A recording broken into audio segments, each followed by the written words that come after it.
so that that are most realistic and immersive. So going all the way back to my PhD, which was focused on modeling textures.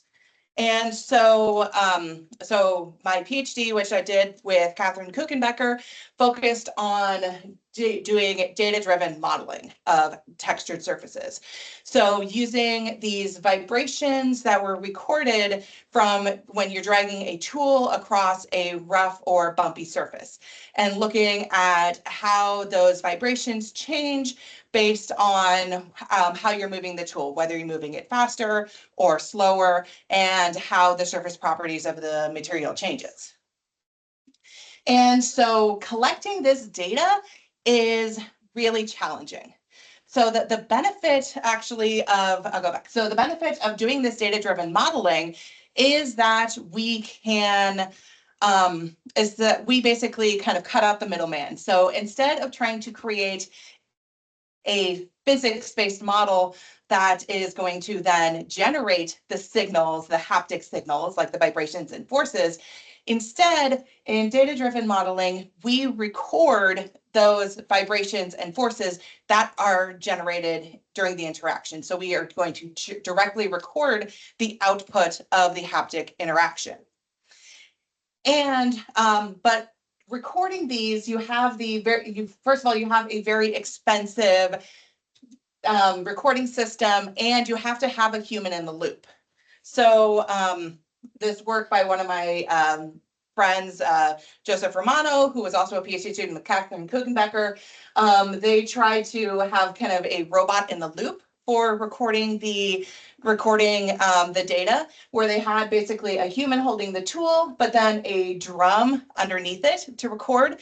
But the problem here is you are actually recording the dynamics of the drum as well. Because if you actually listen to the data that was recorded here, you can actually hear the rotation of the drum. And so if you want to record if you want to get data that's actually going to feel like what it's going to feel like to a person, you have to have a human who's recording the data, which is very challenging to do. It's very time intensive. And so during my PhD, I created and released this data set. I think a lot of you probably in the audience might have used it. It's the Penn Haptic Texture Toolkit, which is a set of 100 haptic textures and all of this data. And so it's great. We have all this data available for these 100 textures, but this took a lot of time to create. Months and months and months and months, a lot of time to create just for 100 textures. But these 100 textures does not encapsulate even a very small portion of the textures that are available in the world. So how do we now model textures that don't exist within this data set? So one, we can obviously just record new data. But the problem with recording new data is it's going to be time intensive and it's very expensive, because the recording tool set, we had about $3,000 worth of sensors in that recording tool. So it's very expensive.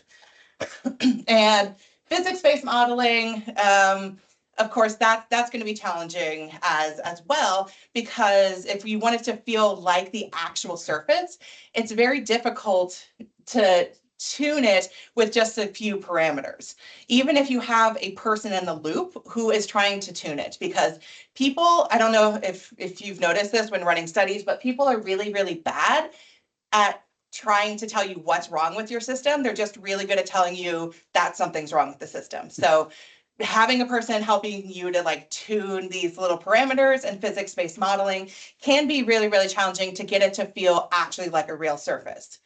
So instead, the approach that my student Xihan Liu took is preference-driven tuning, which is instead of having a user have to tell you what is wrong with a prospective virtual surface, they just need to tell you which one they prefer. So it's similar to like going to the optometrist, and the optometrist says, which one is clearer, A or B. So that's kind of what we're doing with the virtual textures. You give them 2 versions of a virtual or 3 versions of a virtual texture, and you're like, hey, which one do you prefer? So the way we do this is we actually start with the Haptic Texture Toolkit. We start with the 100 textures, and we then we start with the autoaggressive and the friction models within the 100 within the texture toolkit, and then we are going to train a deep convolutional generative adversarial network, a DC GAN, so that we can we're first going to map the latent space to the textures so that we can say, okay, this is what a haptic texture is going to be like. And then we can, so we can generate, like, we basically are going to train this network, and then we can generate new random virtual textures within that, or kind of a combination of these different textures within the data set. And so once we have trained the network, then we take, then we want to say, okay, so now we have this network that can just generate, that can just generate an arbitrary number, a infinite number of new virtual textures. But how do I get a virtual texture to feel like this specific real texture? And so that is where the preference-driven tuning comes in. So we start with the latent space, and we do an evolutionary search. So we have, first generate, we choose 3 random points within our latent space, and we generate 3 possible virtual textures. Then the user, which is here, then the user is going to feel those 3 virtual textures. We have it through a voice coil on a 3D Systems touch device. Then the user is going to compare them to the real texture. Then all the user has to say is which one feels closest to the real texture. They don't have to say anything of like, oh, well, this one feels closest in hardness, but this one feels closest in roughness, or, the roughness is a little bit, is too high on this one. They just have to say which one do they prefer, which one is closest. And then that choice is going to update the area of the latent space that we are searching. Then it's going to choose 3 new points that are within that area, kind of within the area of the new latent space, and then we do it again. And we do this until the user tells us that it is identical to, that the virtual texture that we are generating is identical to the real texture. So this is what the system looks like, where this is the user interface, where they are tested with 3 virtual textures that all identically look the same. This is what the user interface looks like, where they have a real texture, which they're touching with a tool that's just similar to a sensible handle, a 3D Systems touch handle. Then they touch the device and then iterate. Now we ran a study to see how well does this actually work. Can this actually replace data-driven modeling, or can it actually reproduce models that are equivalent to the data-driven models? So we tested with these 5 textures, which do not exist in the original database.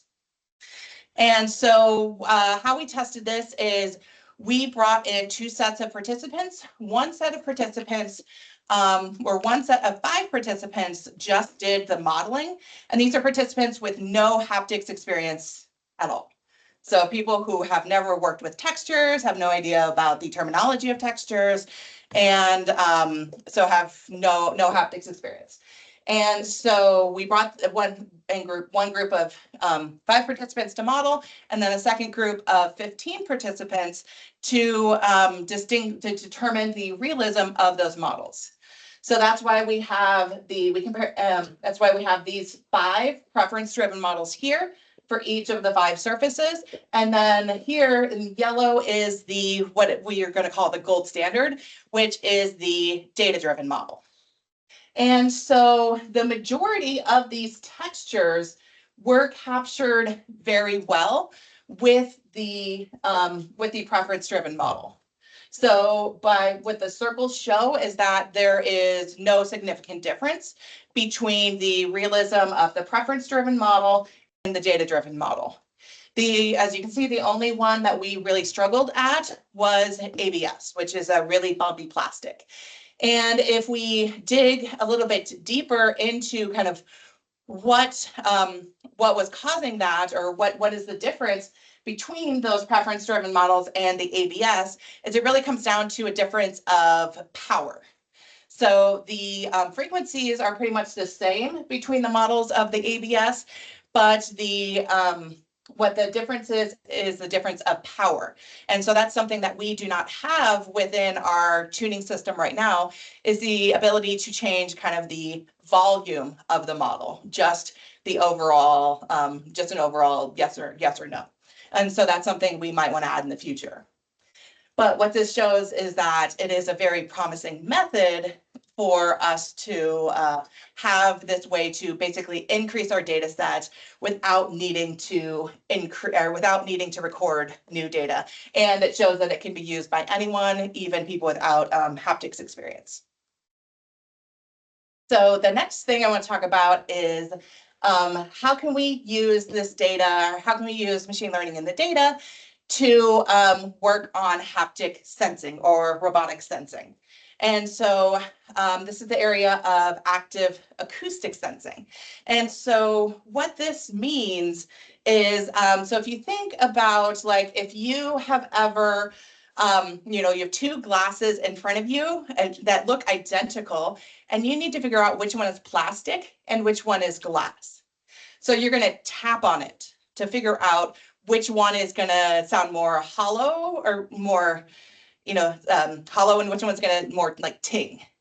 And so that's what we mean by kind of the acoustic part of it, is what is the like resonant properties of that object. And so, which is going to allow us, we're going to basically excite the resonant properties of the object so that we can tell the material properties that you could not tell necessarily through visual alone. So similar here, if you basically, what we would do as humans, we would basically tap on the object to be able to tell, like, how full is the glass? Is the glass in contact with the surface? Is it tilted? Am I holding the glass? Now, when we're talking with robots, sorry, the sound's not working, but if we're talking with robots, we can do something very, very similar as well, where we can actually use vibration. So instead of having the robot, say, tap on an object, we can actually instead have the robot inject vibration, like high frequency vibration, into an object, and then look at how that vibration gets distorted as it passes through the object. Then we can train a model to learn what do those distortions mean in terms of the material properties of the object, so that we can learn different contacts as well as the material properties, whether something is hollow or full, or what type of material it is. So we've done this with a Franca Emica arm, where we have a bone conduction we have a bone conduction speaker here, and we have a contact microphone on the other finger. So in our experimental validation, we wanted to tell how can we learn the different material properties? Can we be able to distinguish what are the material properties of these objects, which are difficult to look at visually? So, because this is what they look like visually to the robot. And this is, we can see some are 3D printed, some are ABS, some are solid and hollow aluminum, some are steel and wood. So this would be very difficult for, say, a robot, or even a person really, to distinguish 100% visually from looking above. And even more complicated for a robot to do, say, in a cluttered environment. So the way we did this is we used machine learning. I won't get into a lot of the math here, but we used machine learning, where we took a bunch of data, where we looked actually at how the vibration, we used kind of a chirp signal, an impulse signal, and a chirp signal and impulse signal to look at how that signal gets distorted as it passes through the object. Now we can determine not only the material properties, but also where the contact is made along the object. And so here's the results of this, where we can actually see this is the confusion matrix of which material property it is. We have very, very high accuracy. And this is where we're able to determine the location of the contact as well. So we're only have an error of a couple of millimeters being able to determine where the contact location of the on the different objects are. So ideally, it would be perfectly along the diagonal. And so this is really, really promising for us to be able to use this for robot manipulation and in cluttered environments. So I unfortunately am out of time. I was hoping to get to social touch, but I am out of time. So apologies for that. Hopefully people went to my talk this morning, but I'm happy to take any questions.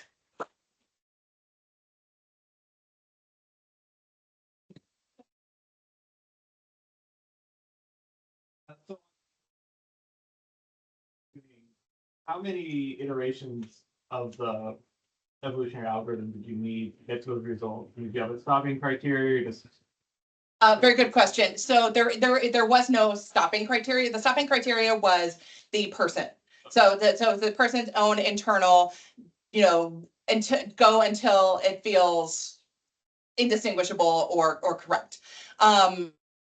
It took only about 5 minutes. On average, it was about 5 minutes, somewhere between 7 to 8 iterations. So very short amount of time, especially for people who have no haptics experience.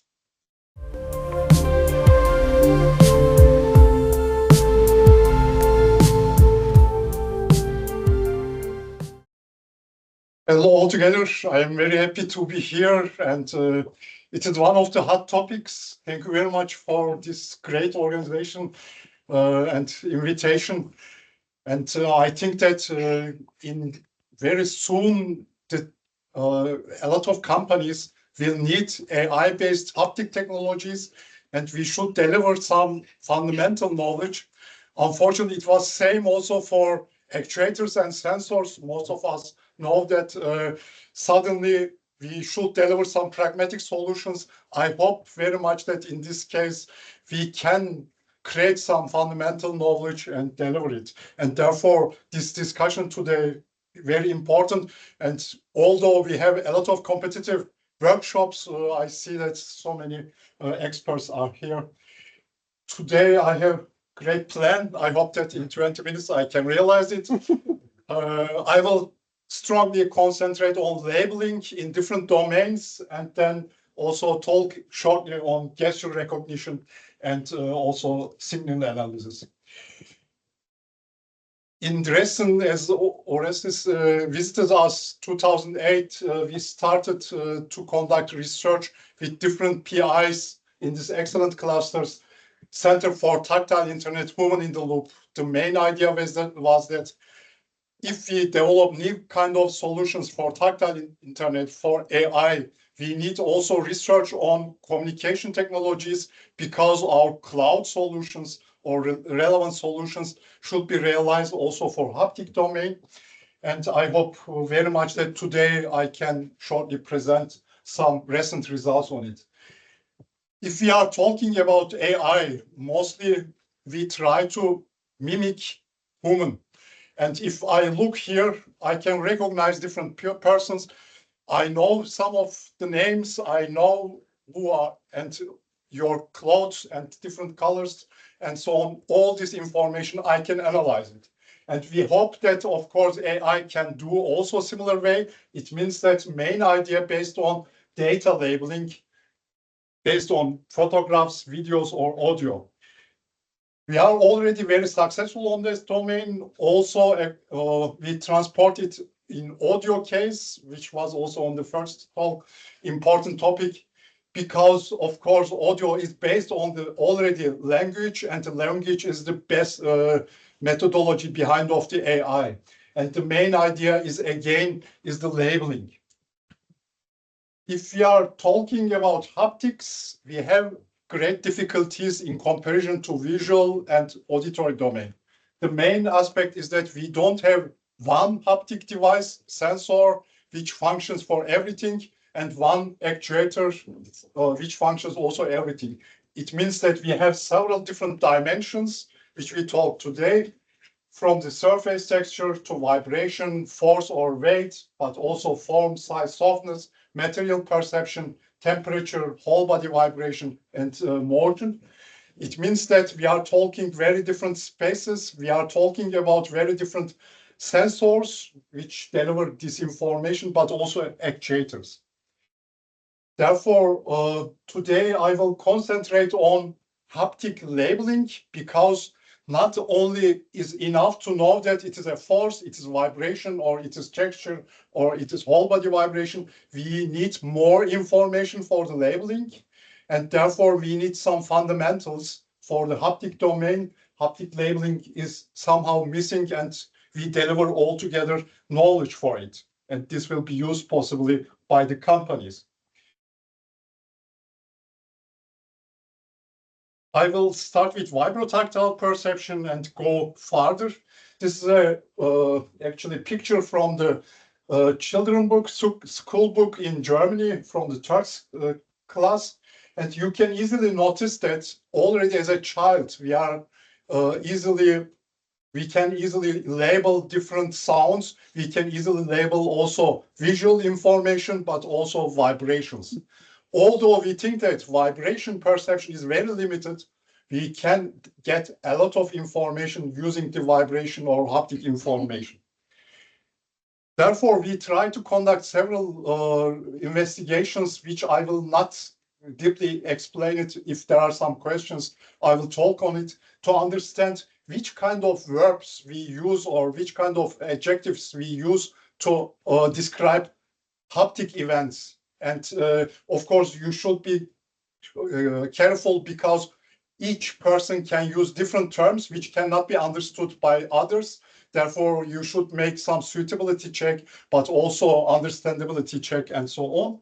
If you do it in a free verbalization interview and further aspects, then at the end, you get a space for haptic event. I will talk today, first of all, about whole body vibrations. If we get, for example, whole body vibrations in car or in different aspects, we perceive it. We have conducted similar kind of research, and we could identify that different frequencies will be perceived very differently by us. Not maybe as sensitive as auditory perception, but it is possible to differentiate it. And we try to describe in different words, like rocking, like humming, or shaky, bumpy, and depending on the impulses, depending on the amplitude modulation or frequency modulation, of course, some other terms came in, like wavy, to describe this kind of events. Of course, emotional terms are not inside of it, not only signal-based terms, but we try to improve it, of course, using also emotional terms.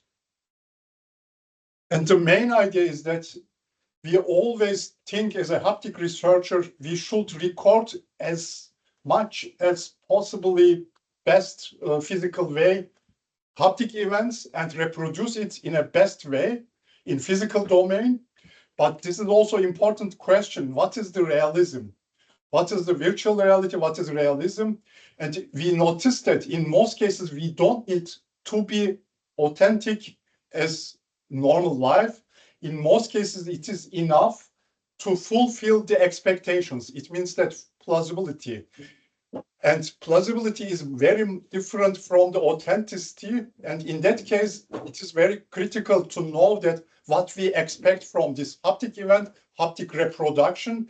And therefore, we try to develop a labeling model which can be used for the synthesis, because in most cases, of course, if you drive a car in a different conditions, you get different kind of vibrations, which you can describe it. We have conducted also some research to understand which expectations you have if you see only the visual scene, and which kind of vibrations should be reproduced. And in that case, you can easily notice that you shouldn't be exactly same as physical domain, same frequencies. You can shift the frequencies if your actuator is not able to reproduce, for example, 20 Hertz. It is possible to shift it to other frequencies if the expectations are fulfilled. It means that the labeling can function. And therefore, we try to develop some models based on, of course, signal parameters and based on expectations to deliver this synthesis to the reproduced systems. And of course, this is the data in the laboratory, but in most cases, reproduced data was very successful to make actually users happy.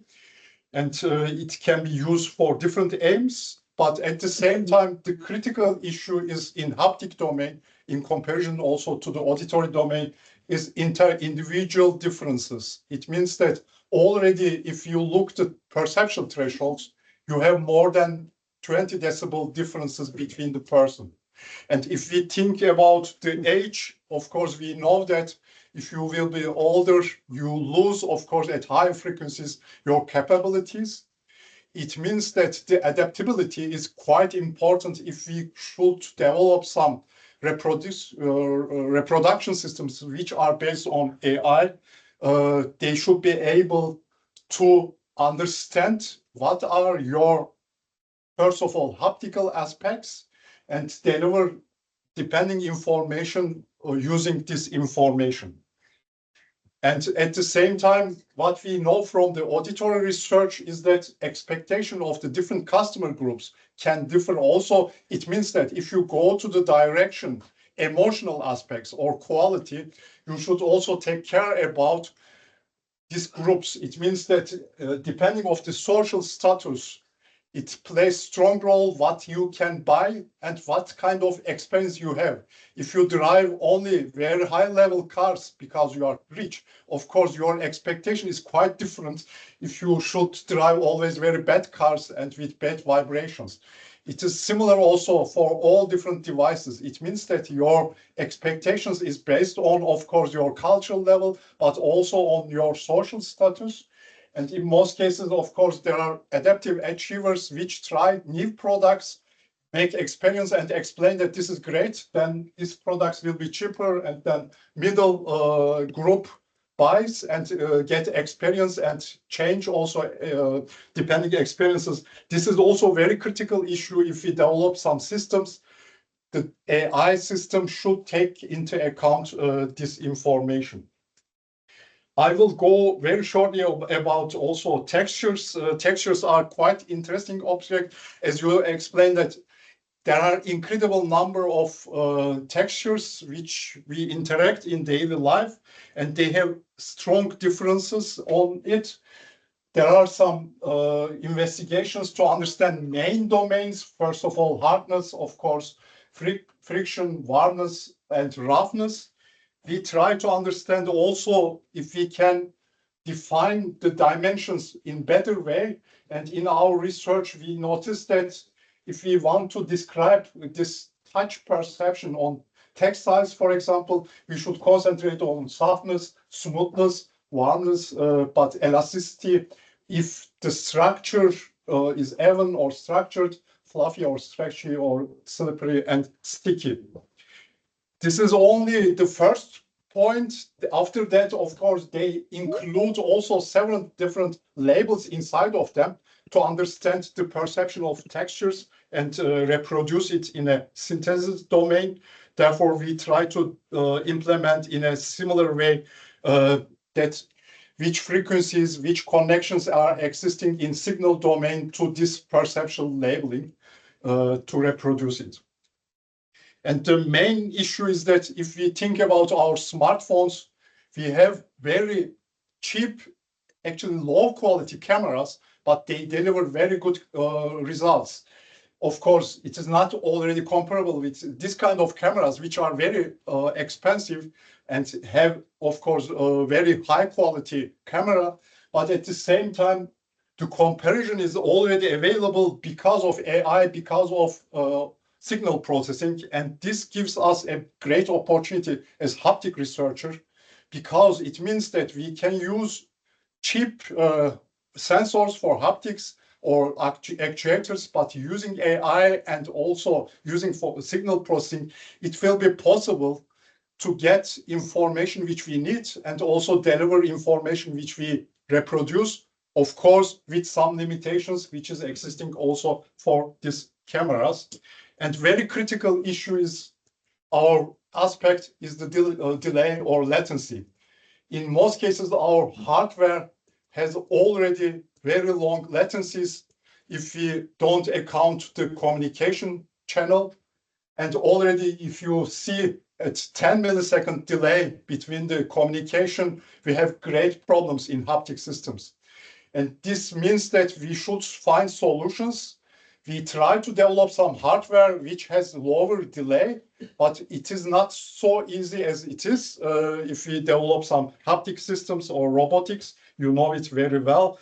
And for a lot of applications, from the training for also medical applications, these kind of delays are very critical, because you cannot allow more than 10 millisecond or more than 20 millisecond delay will happen in this kind of interaction.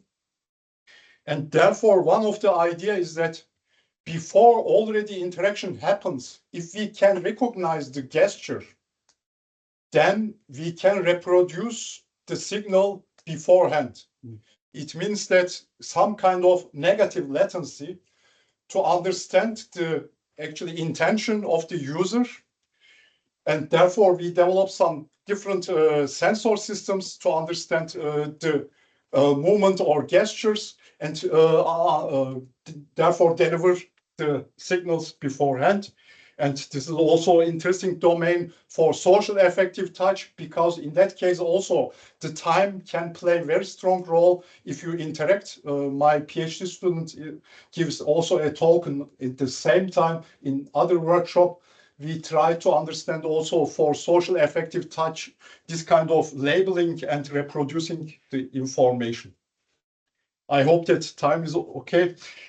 Rapid integration of AI to haptic applications is necessary, and therefore we researchers should deliver good knowledge on it. More fundamental research is necessary, and the labeling is one of the important topics which I would like to focus on, and haptic dimensions. As I already said, that gesture recognition and adaptive feedback will give us great opportunities to adapt our haptic solutions to real daily life applications.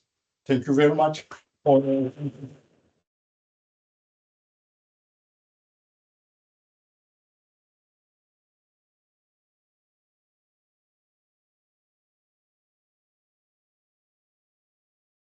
lecture. Thank you very much. Can you elaborate a bit more about this, how to use AI to create cheap haptics? That part sounds very intriguing, but I didn't get it. Actually, if you know exactly the expectation very well by the user, then your AI model is trained for it. Therefore, it needs some time to make training. There are also unsupervised systems which we use. And if I discuss with Metaverse, they say also unsupervised systems are much more better, because you can get easily, without big amount of data, directly usable AI. But at the same time, my experience is that some haptic knowledge and supervised system deliver better results. And we train, first of all, and try to understand expectation based on this labeling. And then if we understood it, then we try to reproduce how we can deliver this perception using the signal properties. It means that AI system at the end deliver the system properties to synthesize the haptic signal. But this should be now realized for individual systems. It means that because there are also labeling for air-based ultrasonic haptic information, if you compare with vibrotactile systems, and there are big differences for the expectation, but also what you can reproduce. therefore, it is somehow not a universal model which you can apply for everything. You should always, first of all, develop the AI model for individual system actuator sensor system. Yeah, there is huge differences also in the brain. Absolutely. Haggard can say Absolutely. the air systems and Absolutely. Therefore, I'm very happy that the next talks will go inside of it. So let's take some I'm the next. picture again. Yeah, yeah.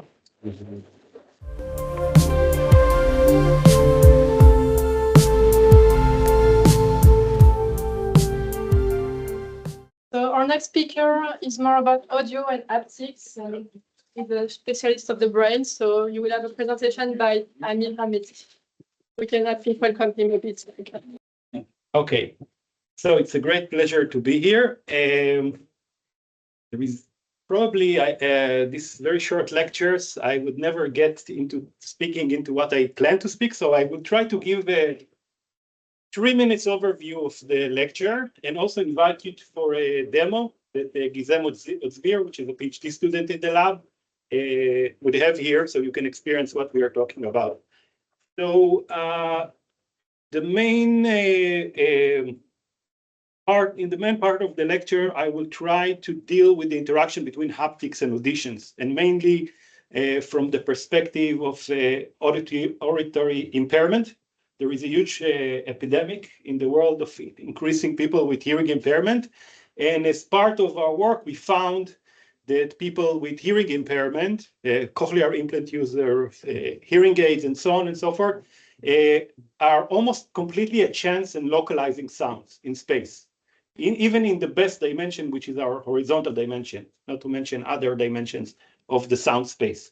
We also replicated other works showing they are extremely impaired in auditory speech perception. When there is noise, they cannot recognize music, or very hampered with this.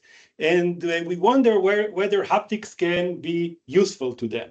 Okay, so the first technology we developed was a touch interface that capture in real time the richness of all the frequencies in the auditory space and the relationship between the frequencies and the phase, and transfer it into touch. So basically, all we do is, we have the frequency width of touch, which is lower frequency, a little bit of overlap, and then the audition. So we capture all the frequency on a online version, and then transform it and shift them in the frequency domain and time domain into touch.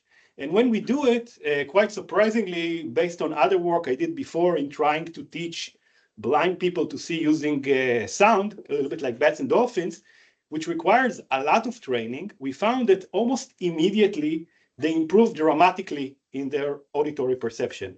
So 10 dB increase in speech, in noise. So it's almost doubling the signal to noise in less than 1 hour. In the localization domain, it was even more dramatic. So basically, they go from almost completely normal, random, to very close to the performance abilities of hearing people. Again, in a few minutes of training. So that was and then we can introduce the AI part of the talk. We then try to think practically how to implement it in the real world, and we realized that in order for this device to work, we also need to know in a regular ecological place like this, where the sounds come from. Yeah, in the lab, in our ambisonic room, we can program the sounds and test them. But now, if somebody's speaking, I need to know where the sounds come from. And we turn into AI models that model the localization. And to our surprise, the standard of the models used a method which is basically using multiple microphone arrays. And then when sound came from different location, the different microphone have different characteristics, and they managed to reach about 20 degrees of separation, which is not that great. So that was the state of the art. And we said, okay, and I think this is one of the messages I want to introduce here. we said, okay, why don't we use a model that is based on how we do this in the brain? And the way we do localization in the brain, for those of you who are not coming from this background, and sorry, Patrick, for this trivial things, if you close your eyes, for example, try to point to where I'm clicking with my finger, okay? Let's see how you're, we'll do actually 5 trials, and let's see how are you doing. So all of you need to close the eyes and point. It's, yeah, I'm a university professor. It's not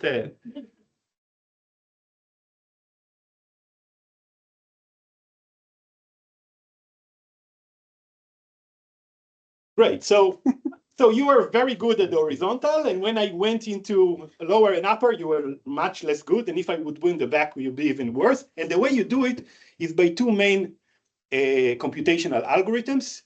And it's different for low frequency and high, but I will do it very quickly. It's basically either looking at the differences of time between the one ear and the other.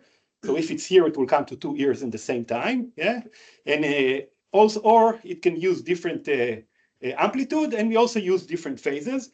And we introduce this to the model of the AI, and basically we managed to jump from 20 degrees to less than 1 degree in the performance of the system. So this shows how effective this dialogue between neuroscience and technology and AI. Next stage, we created the same algorithm. We tested them on people that are not hearing impaired to see whether they could use it as efficiently or not. And we found that they are. Okay, so blindfolded sighted people that use it can decode location in 360 space and in any movements, almost as good, a little bit less, significantly less, but really little less than the capability of the auditory system. Then we implemented it into VR, okay? So that was one part. The second part of the talk, we ask, and it's very interesting, the morning session on emotions and haptics, we ask whether we could use higher level of sound and not just localization. For example, can we improve the enjoyment of music? So first of all, we created an algorithm that make music accessible to cochlear implant patients. And this was one project. And then we ask what happens in where people that are not hearing impaired experience music together with the body. So for example, let's say I'm doing some kind of meditation, or I'm choosing a music that is usually used to be relaxed for me. And I have anxiety, like now I'm a bit anxious because this improvisation of doing all the talk without the slide in 5 minutes is not working that great. It's taking longer, but never mind. And let's say I'm feeling anxious here. So if I'm going to take the music and put it here, would I feel more relaxed when I do it this way, or enjoy more the music? I've increased enjoyment, yeah, or positive feelings, and we have the scales to valence and so on and so forth. And the result is that it is. So if I'm giving you the same song just by audition or with touch, and you have much more positive valence than just the sound. And now we're using different clinical trials with people with anxiety, depression, post-trauma. Unfortunately, in the region, we are not short of this, yeah, but we won't get into this because then I would finish all my 20 minutes. So that's another part of the talk. And the last part of the talk, we basically ask how the brain learns such things, how it transforms information, and we couple all this technology, we make them MRI compatible and ask different questions about neuroscience, which maybe I have time to get, but probably not. Okay, so this is in a nutshell. Did I forget anything? Is there? Okay, so this is in a nutshell what I plan to. How much time do I have now? 10 minutes. 10 minutes, great. So, and by the way, this is a relatively new topic to the lab. Last 4 years, we did other things. So some of it is already published. If something interested you, for example, the localization studies was just accepted this month, and I would be happy to share. Okay, so these slides basically shows a lot of time how we used to think about projects in the lab. For example, our previous work worked on dolphins or bats, and you know the saying, blind as a bat, yeah, but it's wrong. Bats can see very well, yeah. They just have two systems to make them advantageous evolutionary, yeah, because if it's light, they can use the eyes. If it's dark or they go into the cave, they can use complex sounds. And then we ask whether we can develop similar technology to help blind people see better, yeah. So also in the case of sound and haptics, there is something like this. So for example, elephants have two sound systems, yeah. One is for short distances, just like us, but sound is decreased with the square root of the distance. So in 100 meters, nobody can understand what I'm saying. I hope that from 10 meters, you can understand what I'm saying, yeah? And but info sounds, which are much lower frequency, just like radio wave, can travel for kilometers, and they have mechanoreceptors in their feet, and they can interact with each other from over a kilometer distance, yeah? And they even can lift one leg and do triangulation and do localization very nicely with this. So we said, okay, let's try to create this haptic system. I probably won't have time to talk at all about neuroscience, but I want to say it's very emotional for me because my first PhD studies were actually on haptics, yeah? So I tried to see what happened when I'm doing texture analysis versus object analysis with touch. And I expected to get the activity in the homunculus and the areas in the touch system, the division of library, but to our great surprise, we found that the peak selectivity for object recognition was in ventral stream in high order areas that are homolog to IT. And when we do the texture, we get early visual, which look like really bizarre. So we did all sorts of controls like mental imagery and so on. And this is how I got to start working with blind and deaf, because we asked what happened when people that never had visual experience. Also, the peak is in the same areas.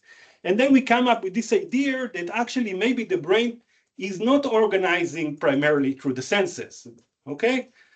Mainly there is a computation to be accomplished, and I think it fits very nicely with AI and machine learning models. So in this case, we argue that this part that we used to think is visual is doing geometry analysis. And usually vision is the best to do geometry, but touch also good, at least for short distances.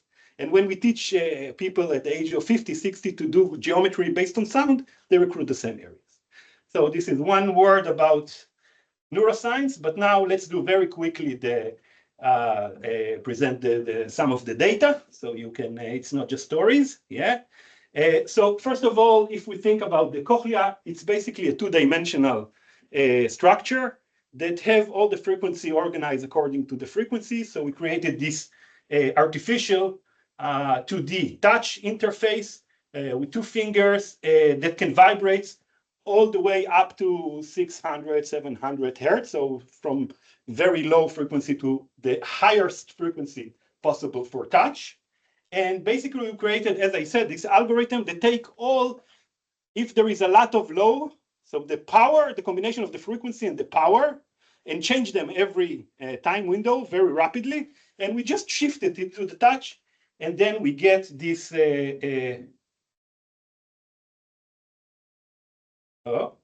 this very nice results, that there is a 6 dB immediate improvement and 10 dB improvement after less than 1 hour of speech understanding in noisy environment. Yeah, so that's a work by Kasia Chesla in the work, Dr. Kasia Chesla. Then together with Dr. Adis Nir, Gizem, and Rotem Wexler, we use this very unique setup of ambisonic room. So basically, it's a room that doesn't have a lot of reverb, and we can create a very, very accurate 360 model of the sound in less than 1 degree of angle. So very, very accurate. We also have in-ear microphones, so we can record in the exact same person and replay it in the MRI, and we can test it. So the first thing we did was to test cochlear implant individuals. So we ran 2 main experiments here. The first experiment was in the horizontal plane. As I said, this is the most efficient plane of localization in humans. And we basically we get a sound coming from a given point, and you need to point to it, and we compute the difference. So if it's a 1, it means you didn't have even 1 degree of mistake. If you are completely random, use 0.5. And if you are anti-correlated, so if it's coming from the right, you say left, or coming from here, you say here, it's 0. Okay. So first we tested it with audio, then audio and tactile. So audio is the regular from the subsonic, from the speaker, tactile from our system, this monocular, this stereo system that basically do the same of what we did with the mono, but now also adding this time, amplitude, exactly what I discussed in the intro, and some other tricks like Doppler, and I won't get into all the details. Then we have only touch. So we try to localize location, but only on this touch system. And then we wanted to see whether we can improve the baseline abilities of the auditory system. So this is very important, for example, for cochlear implant. Can we make them better than what they entered the experiment? Yeah. And then we did it again, an experiment in 3-dimensional space. So in this case, it was not just horizontal, and the results are here. And I think they are very, very promising in terms of the haptic worlds. Okay, because I think there was no such a thing so far. What you see here is people without hearing impairment. Yeah. So you can see here the performance in audio. There is variability, of course, but people are fairly good. They're actually not perfect. Some people are close to perfect, close to 1, but some people are around 0.8.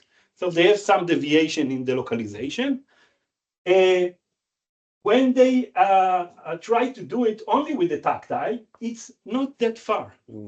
Okay, so this is without training. There is no training involved. For us, it was a big surprise. Maybe it's because of evolutionary reasons, because it seems that the auditory system developed from the touch system. It's a very interesting story. I won't get into it, with reptiles and later, but it's very interesting. And when we combine it with touch, they assign the touch exactly to the same location. Okay? Unfortunately, after this 1 hour experience, there is no improvement in the abilities of the auditory system. Okay, so we cannot make you super hearing with this, but now we run more longitudinal studies on them. And this is a very interesting slide. Once we add noise into the system, so this is the localization performance without noise, and this is if we add, for example, pink noise or other sounds and so on, we drop. And then if we add the touch, we are actually improving again.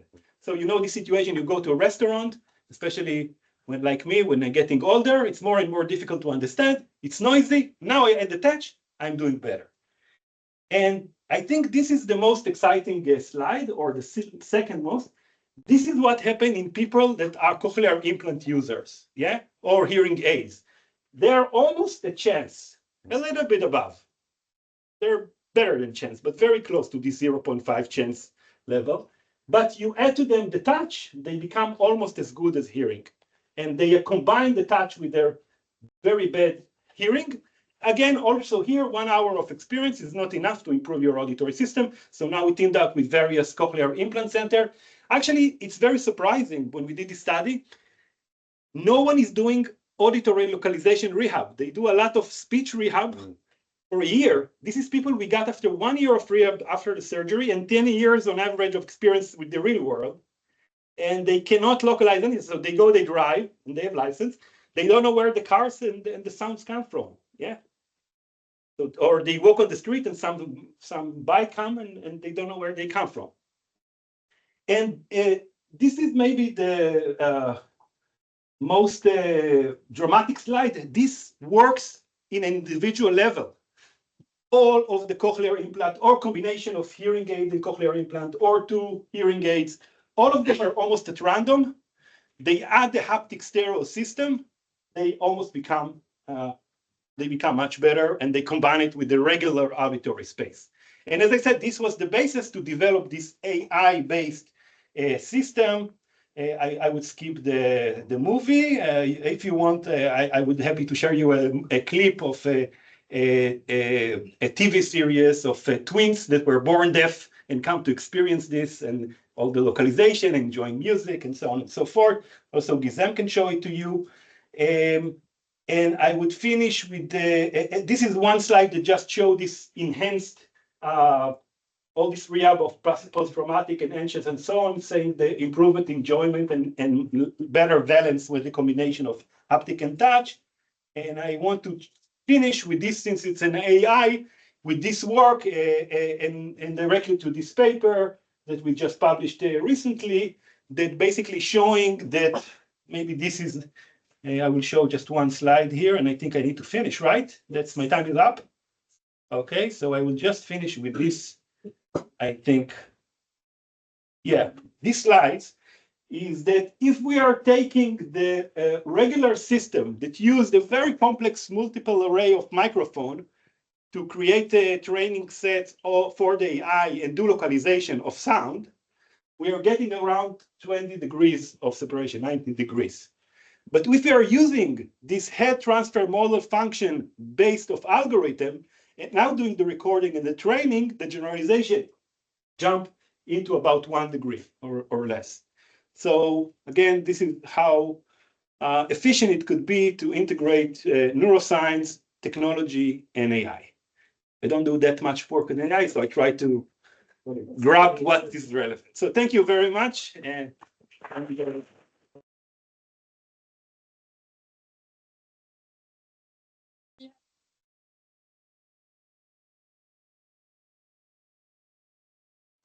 Was a coffee break after this.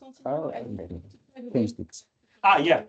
So give them all, we'll have it also here for the break and also for the conference if you're interested. It's a very simple demo of choosing your favorite song or using a meditation-based audio and combine it with haptics, whatever you want on your body, hands or everywhere. So that you can see it. No internet. It's a real thing. Thank you. Sure. But before the break, we are going to have a last presentation, if it's okay. We're trying to connect. Yes. So Patrick Haggard is going to talk about ethics for AI. And then we will have the short break and you can try the demo, take a coffee, wait a bit.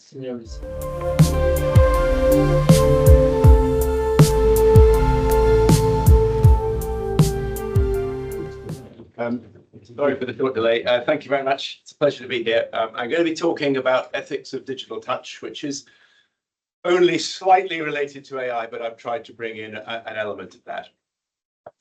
This is work that's been done in the context of the Touchless project.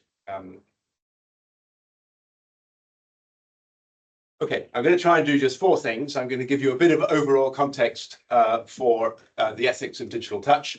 I'm going to try to introduce a key new concept. So the one take-home message, sensory autonomy. That's the thing to remember. I'm going to quickly at the end go through a list of some of the ethical concerns that I think we have with new digital touch systems and end with 5 questions that you can each ask about your own use cases. So it's a little bit tutorial, if you like. So first of all, it's important to distinguish between risk management and ethics. So most of you probably have to get university ethics committees or company ethics committees to approve your studies. And these are organs that do risk management. They don't do ethics. What they really do is stop people from suing the university when something goes wrong. So that's very useful. It's very important. We have to do it, but it's risk management. And ethics is not that. Ethics is the process of analyzing whether something is good or bad and why it's good or bad. And ethics is therefore an important way of understanding what we're doing and what its sort of moral status is. Now, I don't need to tell you that technology has a history of lots of unintended adverse consequences. We don't know what the consequences of future tech developments are going to be, but it's useful to think about it. I'll just give you a little example. So the first sort of ethics type committee that I ever did was a UK government advisory group on non-ionizing radiation. And the question here was, do mobile phones fry your brain? So we're talking about 15 years ago. There was a lot of concern that the RF EMF would somehow interfere with brain activity. We had this big government committee. It went on for lots and lots of meetings. And eventually it was concluded that probably there's no actual direct effect on the brain as long as the mobile phone doesn't heat the brain up. And now, this is the headline from The Guardian a month ago, MPs urge under 16s UK smartphone ban. Now, clearly an unintended and possibly ethically problematic consequence of smartphones, but completely different from the one that I spent several months sitting in UK government committee rooms to deal with, right? So you don't know exactly where the risks are going to come with new tech. Now, what this means is that if you take an evidence-based ethics approach, it's very good, you're necessarily being retrospective. You're waiting until the tech produces a problem and then you consider the ethics of the problem. And the alternative is to take a principle-based ethics approach where you can try to shape tech development based on upstream thinking about what are the ethical hazards in this particular situation. Now, this is the only slide about AI, and you can see that I quite like The Guardian. It's the one good remaining newspaper in the UK. And this is something that they had yesterday. Ray Kurzweil, father of AI in some ways, was giving an interview. And I just extracted a few of the things that he said about the AI-based future. Making it possible will be brain-computer interfaces, which ultimately will be nanobots the size of molecules that will go non-invasively into our brains through the capillaries, blah, blah, blah. Question, what should we be doing now to best prepare for the future? It's not going to be us versus AI. AI is going inside ourselves. So I just thought it was really interesting that in his fairly interesting vision of the future, there is a direct tactile interface between AI and the human physiology. So this means that haptics is an area where AI is going to have significant ethical implications. Right, what is sensory autonomy? Sensory autonomy is the right to control your sensory inputs. People have a right to control their sensory inputs. I don't like horror films. I close my eyes. I have a right to do that. I don't like your music. I put plugs in my ears, or I put on my noise cancelling headphones with the music that I like. I don't like the smell of your cooking. That's a little bit harder. And actually what you probably do is you probably move to a new apartment. So many of the things that we really hold as important human rights are actually ways that we exercise our sensory autonomy. So freedom of movement, which is an absolutely fundamental principle of human rights, really is a freedom to choose what sensory inputs you want. And I think this is a really important point in modern society. We need to make sure that we control our individual sensory inputs. And this is, of course, a massive problem for skin sensation and particularly touch, because touch is always on. You cannot switch off your skin in the same way that you can close your eyes or plug your ears or hold your nose. So our sense of touch follows us around, which means that any tactile stimulator potentially challenges our sensory autonomy. So any device which is used for tactile stimulation and is in contact with the body is potentially not necessarily a violation, but a challenge to our ability to choose what sort of inputs we want. So we can look at different sorts of existing haptic technologies, and we can ask, to what extent do they compromise our sensory autonomy? So haptic-enabled controllers, probably not very much, because you can just take your hands off the controls. Wearable interfaces, smartwatches, well, perhaps a little bit more, because you are continually, in principle, exposed to haptics, to tactile stimulation. And body-worn haptic vest type devices, I think, potentially have fairly severe implications for sensory autonomy. Now, in terms of haptics, I think there's a really important distinction that follows from this. We can distinguish in tactile neuroscience between active touch and passive touch. Active touch is the processing of tactile signals that I get as I move and which I use to explore the world around me. So if I use my hand, I can tell the difference between the coins that I have in my pocket without looking, simply by using active touch. And in cases of active touch, it seems to me that the sensory autonomy challenge is not a big problem, because you opt in, you move towards the world, you go and feel the texture of the fabric for the different clothes that you're interested in buying on the rack in the closed shop, and your actions are basically asking for tactile sensations. So you're exercising your autonomy in a positive way to get particular tactile sensations in active touch. And I think that's not really a great ethical problem. That's probably actually a good thing. It's a little bit like choosing what kind of music you hear when you put on your headphones. The big problem is passive touch. The big problem is passive touch, because in a passive touch system, does the user really want the tactile stimulation that they're getting? Are you really respecting the sensory autonomy that we assume that users to have?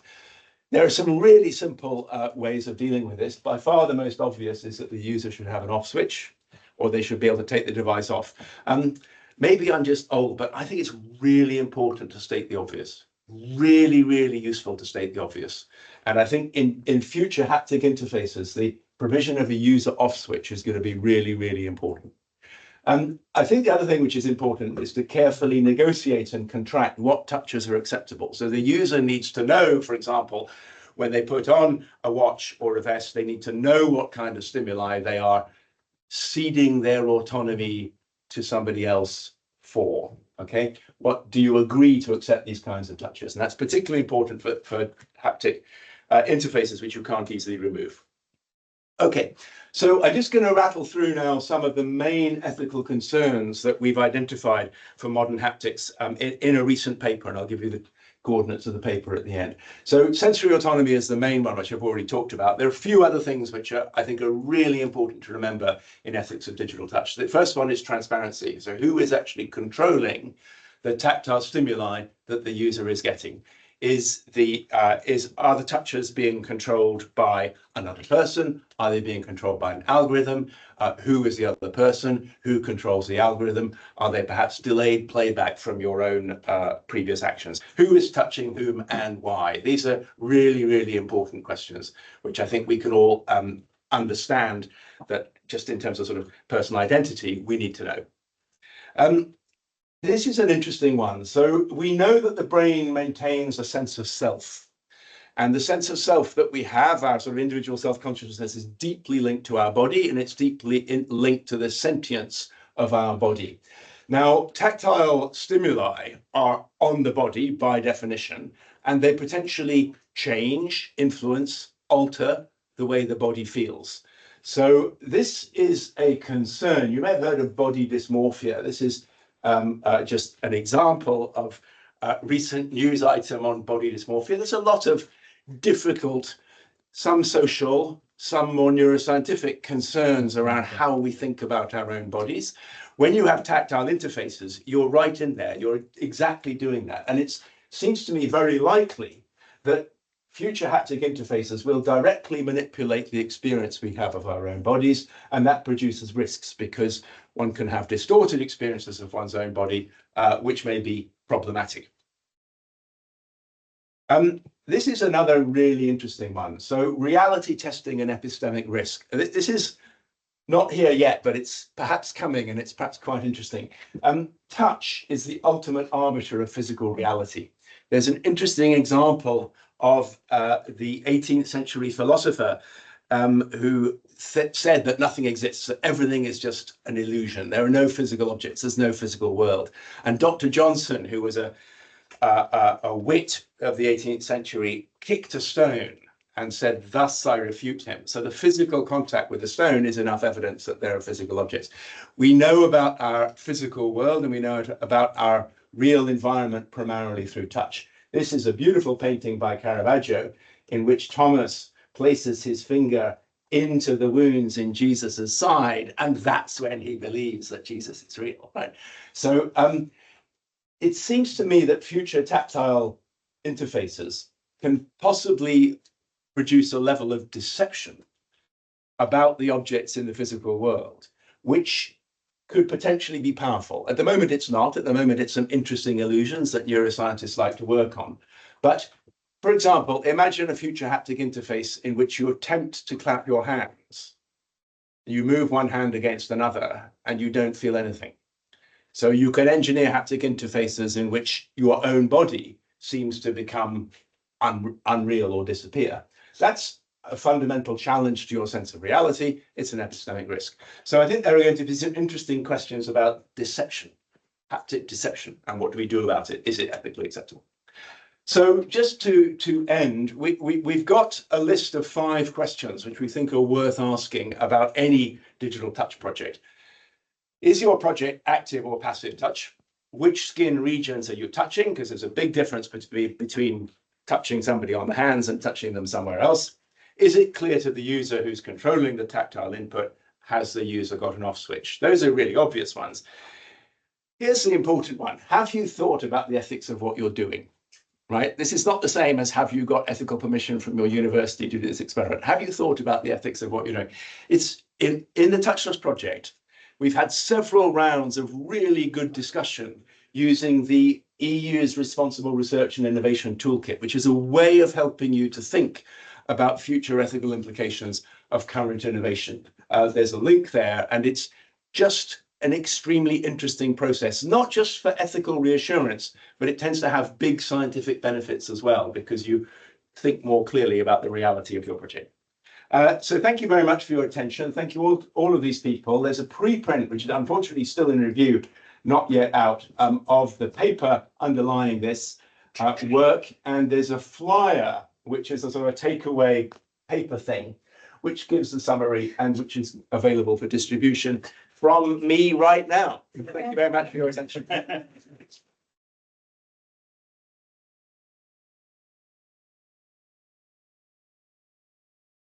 You can touch the fly. I did. It felt safe. That's it. That's it. So thank you. We have time for some questions. Sure. Hey, hi.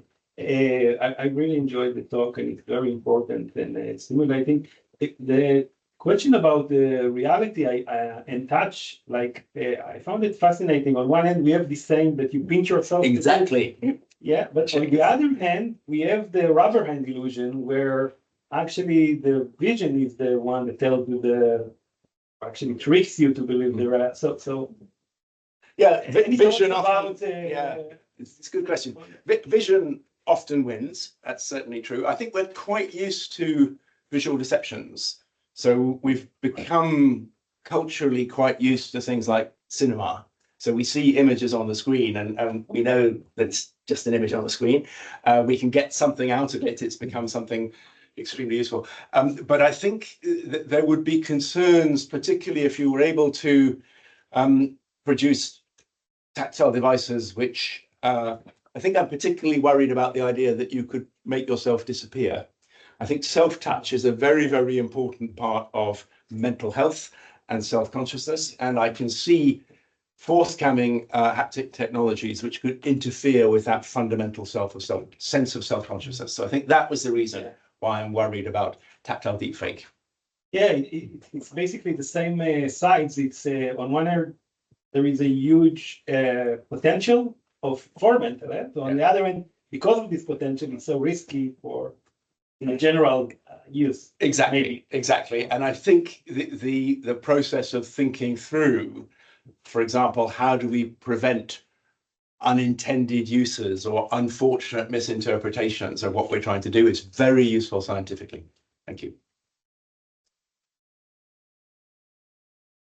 Okay, last one. So you thought about the ethics of being touched without knowing.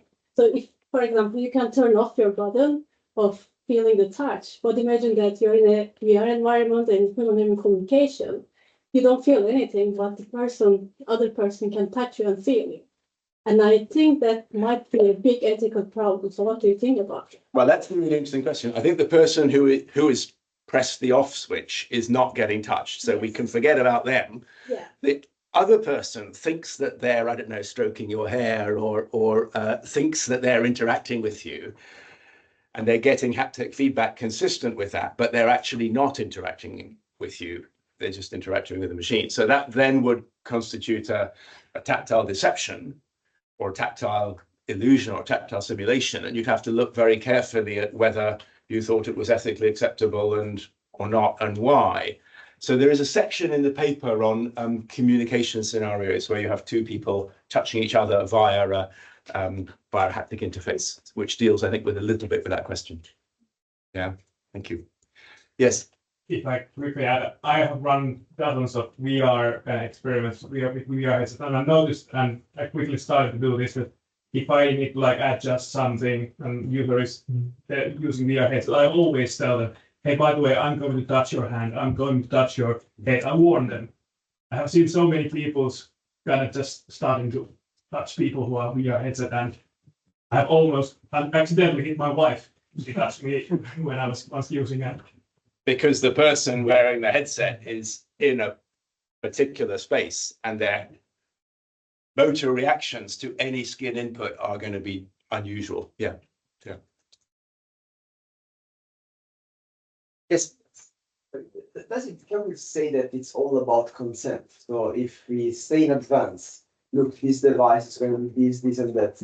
If you agree, great. If you don't, then you don't use it. Yeah, it's a great question. So consent is really important, and we do quite carefully transact consent when we interact with other people in lots and lots of situations. So people ought to say to you, excuse me, do you mind if I quickly use my phone? They don't often say that, but they should. So we should transact consent when we impinge on the sensory receptors of another person. So the problem is it's quite difficult to do that. So transacting consent is not straightforward, and consenting to one thing does not mean consenting to another. So consent for these kinds of particularly immersive experience is going to need to be continually tracked and continually consented. And with each new alteration of normal experience, I think people are going to need to be reassured and to reconsent to what happens. So is consent enough? Well, maybe there are some things that we shouldn't do even if the person consents. So consent is not a magic trick. But I think the problem more is that we tend to get people to sign the form or click the box saying they accept the terms and conditions. And that's probably not going to be enough, given the power of some of the experiences that we are likely to be able to generate through haptics in the next few years.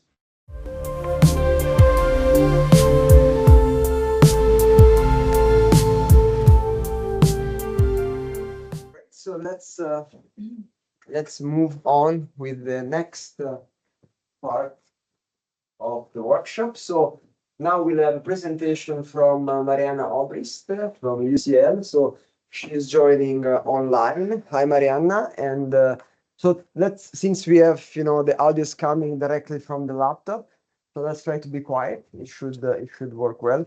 So we try to be loud as well.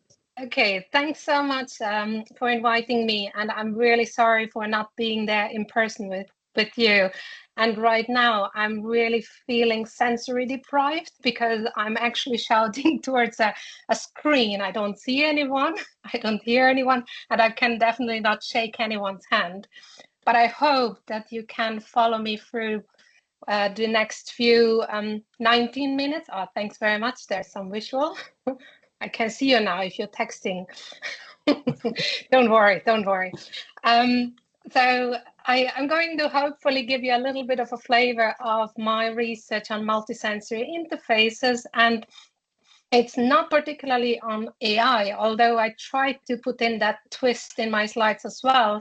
But what I really hope to achieve is to give you a bit of a different perspective, like zooming out from touch and taking into consideration other sensory modalities, and then raise a few questions that hopefully link back to what we have heard before, and particularly I think what Patrick also said. I think there are some really interesting overlaps for the later discussion. So as Claudia said, I'm from UCL Computer Science Department from the Multisensory Devices Group, and I have 3 different hats. Usually I'm a professor at the university. I'm also Deputy Director for Digital Health at the UCL Institute of Healthcare Engineering, as well as co-founder and CSO of a company on digital smell technology. So Orestes, if you could go to the next slide, please. That's going to be an interesting collaboration. I feel a little bit less sensory autonomy, I feel. So the whole area of my research is around touch taste, and smell. So you will hear a little bit more about those particular integration of sensory elements, but also particularly what the different kind of underlying principles or concepts are. But I would like to start with the next slide with a short video that hopefully gets you back from your nice coffee break and gets your attention.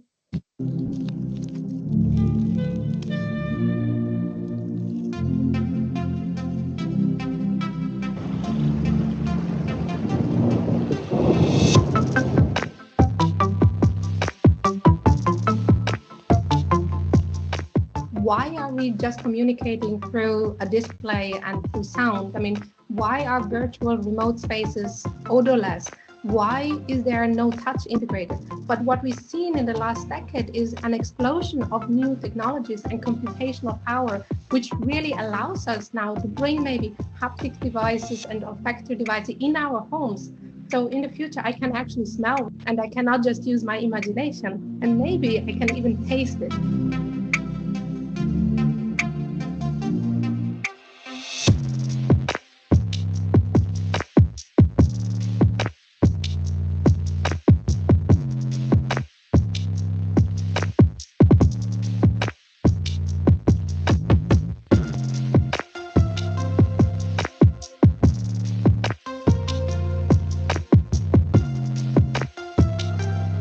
The smell is a black pepper, essential oil.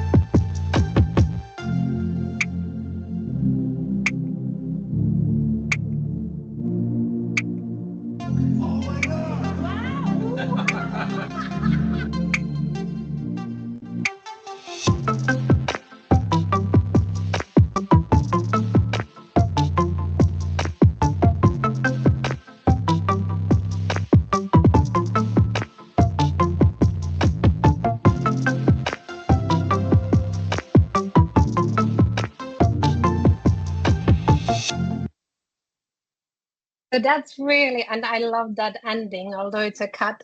If you go to the next slide, it's like it gives that idea that humans bring so much more into this relationship with technology and how we interact with the world around us. And what I try to do over the last now 1-2 decades already is trying to understand what touch, taste, and smell experiences can be designed for, and also how. And I think AI is quite an interesting turning point, because maybe there are considerations in the design of experiences that are taken away more from the human and go more into AI-generated experiences. So if you go to the next slide, Orestes, what I like to do is in the following slide to really walk you through some examples, and you find an overview of some of the research, the concept and ideas on multisensory experiences in the book Carlos Velasco and I have published. But what I really want to kind of emphasize here is particularly, if you go to the next slide, some of the key elements of what multisensory experiences are.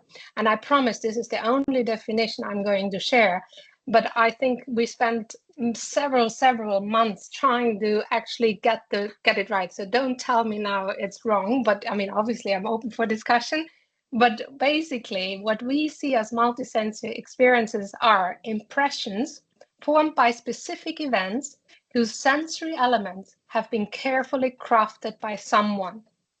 So for example, to create the impression of a sunflower, colors, shapes, textures, smells are considered, and the senses are placed at the center of the formation of the impression of the sunflower, even in the absence of a real flower.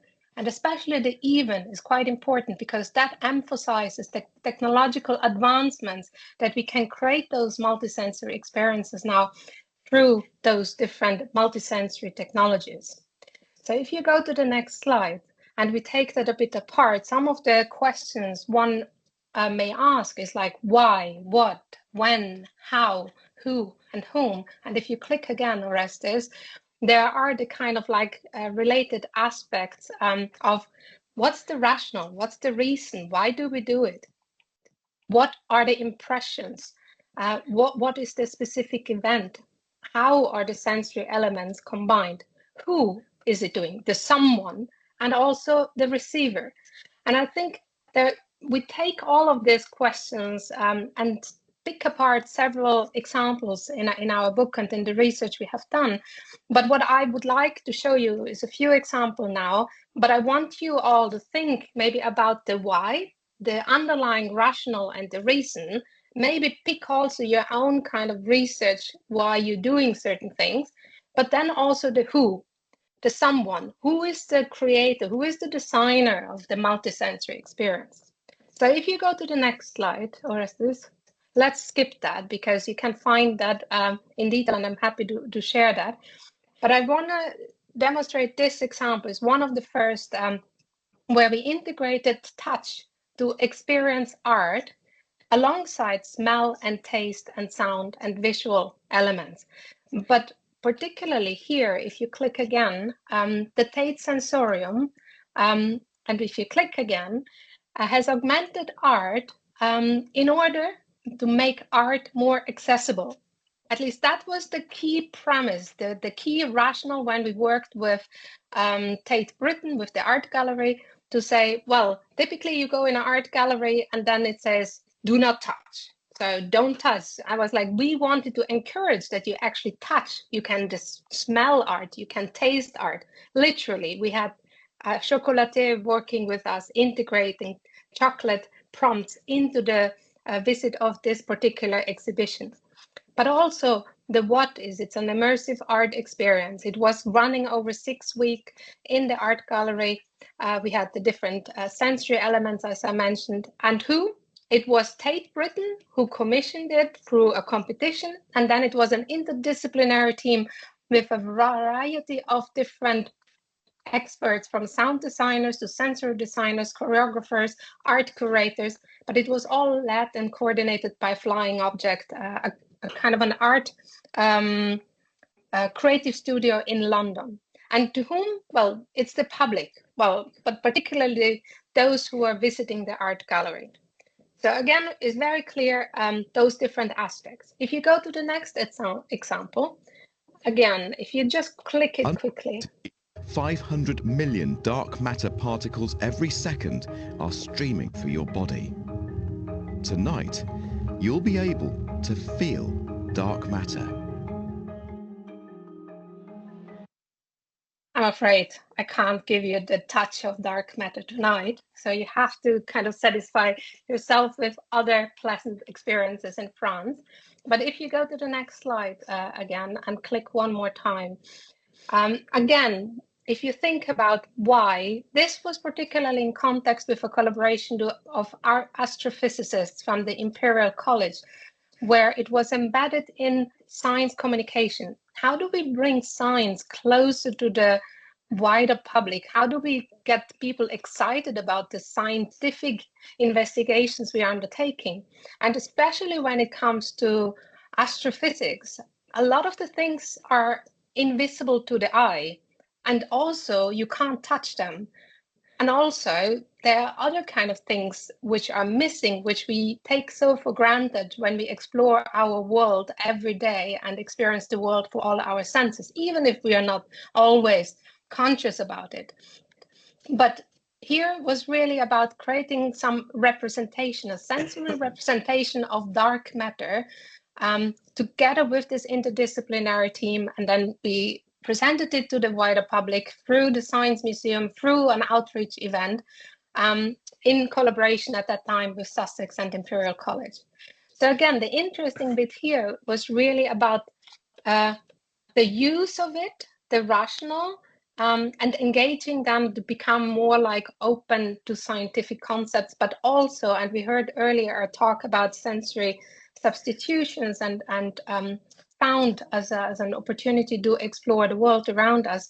And I think that is also a further context of this project, where we wanted to allow others to experience concepts through not just visual animations, but also through all their different senses, whatever sensory modalities are available to them. So again, that's a quite nice science-driven concept. If you go to the next one, that is an experience where we were involved together with a New York-based creative studio, new reality, where we created Tree VR. Basically, is a multisensory virtual reality experience where you embody a tree. So you grow from underneath the earth up to a tall Peruvian tree. And it was supported by the Rainforest Alliance in order to make people aware about deforestation. So if you go to the next slide again, you can see that a lot of people suddenly became, well, quite literally, they put up their hands because every hand, and if you look at your hand, is a branch. So you could see yourself stretching out your arm, and the bird can basically sit on your arm, which is a branch, and you really embody this kind of 8 minutes, I think, almost 10 minutes experience. And it went around the world, including the World Economic Forum twice. It went to Dubai, it went to Singapore, to New York. So it has been kind of engaging a lot of people, including people who, a community of blind and visually impaired people who are typically excluded from virtual reality experience because we are very much kind of focusing on the breathtaking kind of visual and auditory elements. But if you just have sound, and then you enhance it through smell and touch. In this particular case, you have the subpack on your backpack. So you feel the moment when something is hitting you as a trunk of a tree. But also, I don't want to give you a spoiler alert, but at the end, the tree is cut down by humans. So because it's about deforestation. So you smell the burning fire and you feel how you get hit till you die. So we had a lot of people actually who came out and said, okay, what can I do? And some people even cried and other people are unattached by it. So again, it's an interesting experience. And if you click again, we dissected again why. It's this awareness about deforestation. It's the life cycle of a tree in a first-person perspective. It's an installation in various public events across the globe. It has, I forgot, wind as well, not just smell and touch and audiovisual. And also it was supported by an NGO, so Rainforest Alliance, and also the creators and the people who were providing the technology. And it aimed for everyone, but particularly in this case also policy and decision makers, because a lot of the politicians were actually at the World Economic Forum trying it out as well. If you go to the next one, which is my last example, again, it's a multisensory virtual reality experience led by Picture This Production, where we were involved. And it's a huge kind of like egg-shaped installation where you can go in and you have a motion platform, you have a seat there, and you can basically experience the evolution of flying. Where you can go back to Leonardo's kind of workshop and you can look around, and depending where you're looking, you get different smells and you get different kind of sensations. And then you can have the Wright brothers up to into the future of flying, what is imagined. This was supported by British Airways for the 100th anniversary. So if you click again, Orestes, okay, that's a short video. If we have time, we could quickly play that because I think it gives you a nice idea.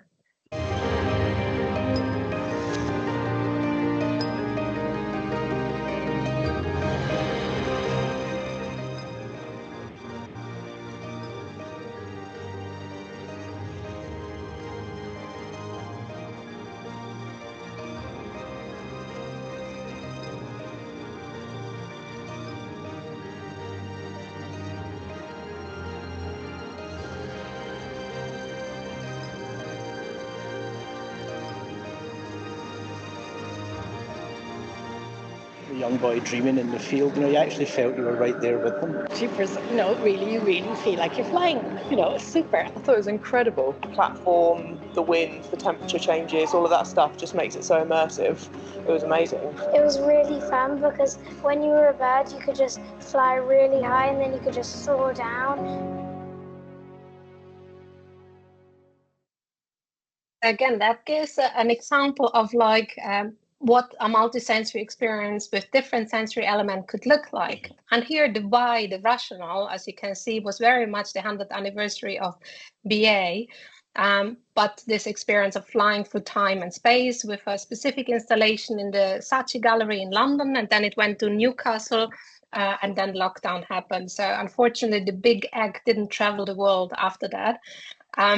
But again, it was a collaboration between creatives and technology, and it was aimed to the wider public, the public who was interested also to go, the interested public, I guess, going to galleries and experiencing it. So if you go to the next slide, there are quite a few other experiences we have dissected in such a way, but what I like to kind of bring into this workshop a little bit as discussion is really the who is the someone, because I try to emphasize there's on one hand you have museums, art curators, but you also have like scientists and designers, developers who really want to kind of explore multisensory experiences. But then you start to have like more political motivated topics like deforestation and sustainability, where you bring in Rainforest Alliance, or now we worked with people who work with mushrooms and forest grounds. And then you have like companies like BA, which are obviously commercial oriented. So this someone is quite important. And if you click one more time, so what if in the future the someone is AI? And I mean, we don't even need to write future anymore, because AI is already doing it. If you even just try to ask ChatGPT to give you a multisensory narrative, I think it can already give you quite a nice narrative and story how it could look like. It doesn't give you all the details on how do you do it, and I think that is where a lot what AI might not be able to do. But it's an interesting question about this kind of someone, if it's not human anymore, what that might actually have as implications. And if you click to the next slide, so AI is only one part of the story, and I think that is also influencing a lot of other kind of technological advancements, like what we see in about humanoid robots. I was reading yesterday, I don't know if anyone saw it, that the University of Tokyo researcher have recreated the human skin, and they can make emotional expressions. I mean, it's in a very miniature form, and they can put this human skin on top of a robot to make them even more human-like. But anyway, that was just like an interesting article. But what if machines, not just humans or humans, were in charge of designing multisensory experiences, or in context of this workshop, haptic experiences in the future? What if machines could control what experiences we should have? For example, decide about what we eat and how we eat. If we think about food printing techniques, I mean, they could just say, oh, you didn't eat enough of that nutritional element, so let's put something extra in, although you might not be aware of it. Or when we give you some subtle sensory stimulations through touchless interactions or smells or other kind of stimulations. What if? And I think if you go to that next slide, there is in our final chapter, we talk critically about these responsibilities we have in designing multisensory experiences.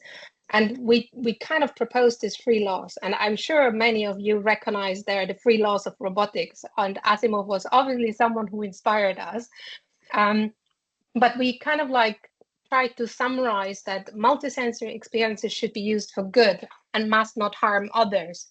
Receivers of multisensory experiences must be treated fairly, and the someone and the sensory elements must be known. Well, everyone, I think, will say, well, obviously, this sounds very logical, and they are kept very simple in this high level, because it should kind of be easy to kind of like basically not do it.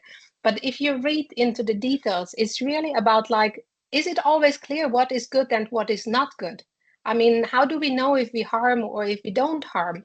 If you think about the active and passive touch discussion Patrick presented before, maybe we don't mean harm, but actually it harms us. And how does it harm us? And also, who is the receiver? Do we know that person, or do we not know the person?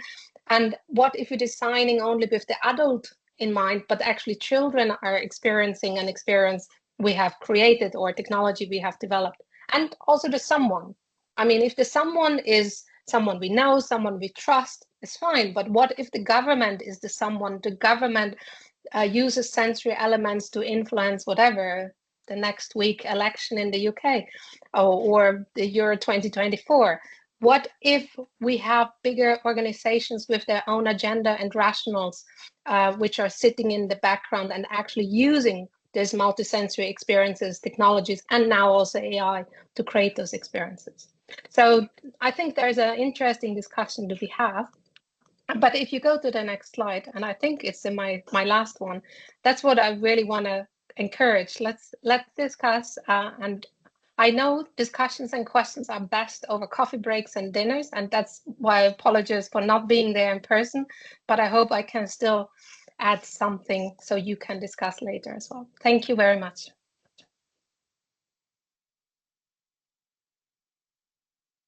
Thank you very much, Marianna. So if you have a question for Marianna.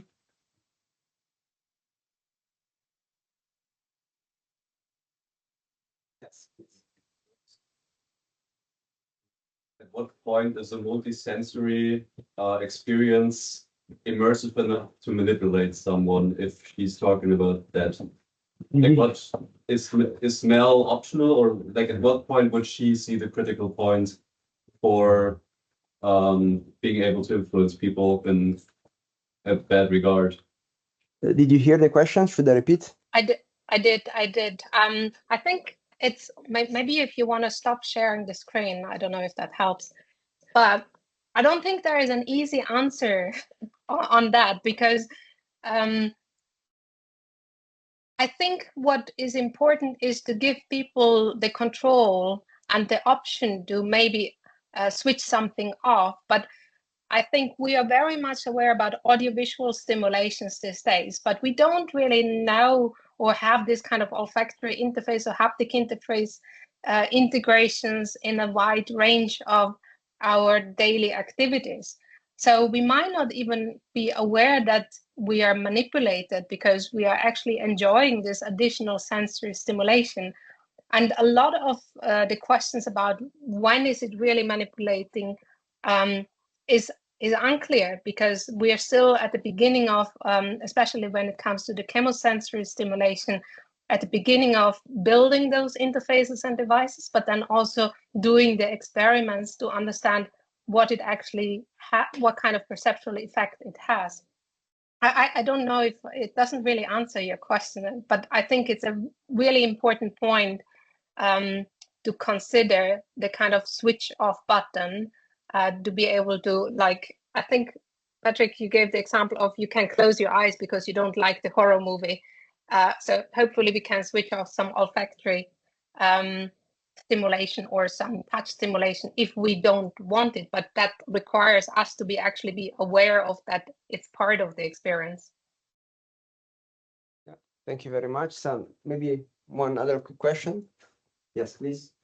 Part of that switching off, do you think it's because multisensory, should it come as a package, or should the user be able to control which sensory signal they want?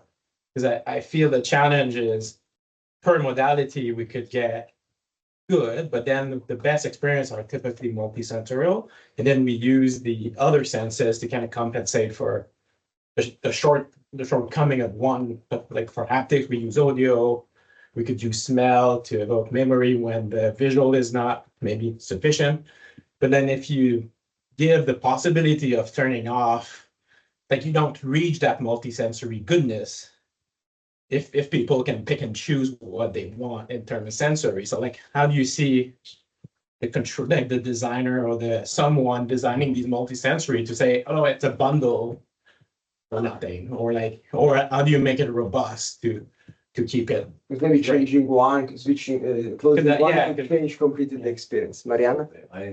Really, really good question. I don't think I have thought about that in all its detail. What I can say is that, I mean, we are exposed to multisensory stimuli all the time, and what comes through technological advancements is that we can have an intentionality That means we can have specific intention to create certain experiences with the aim of certain effects. And that's why it's so important to understand who is designing or what the underlying motivation is. Because if it is let's say my husband creates a multisensory birthday card for me, then I don't want to switch off certain things because there is an element of surprise and I want to experience it.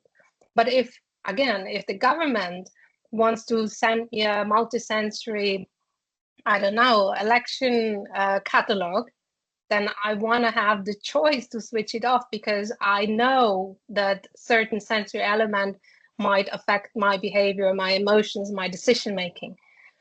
So I think it's about transparency when we are designing multisensory experiences, and it also depends on what do you want to achieve, because I don't think multisensory technology is the answer and should be everywhere. I think we need to be carefully selecting when they should be used, and also then consider the human capabilities, because we have people with sensory impairment, people who can't see, who can't hear, can't smell, can't touch, or can't taste. So how can we then use also sensory substitution as an alternative way? But I think it's a step before that we need to understand why they're doing it and who is doing it. Great. Thank you very much. Let's thank again our speaker.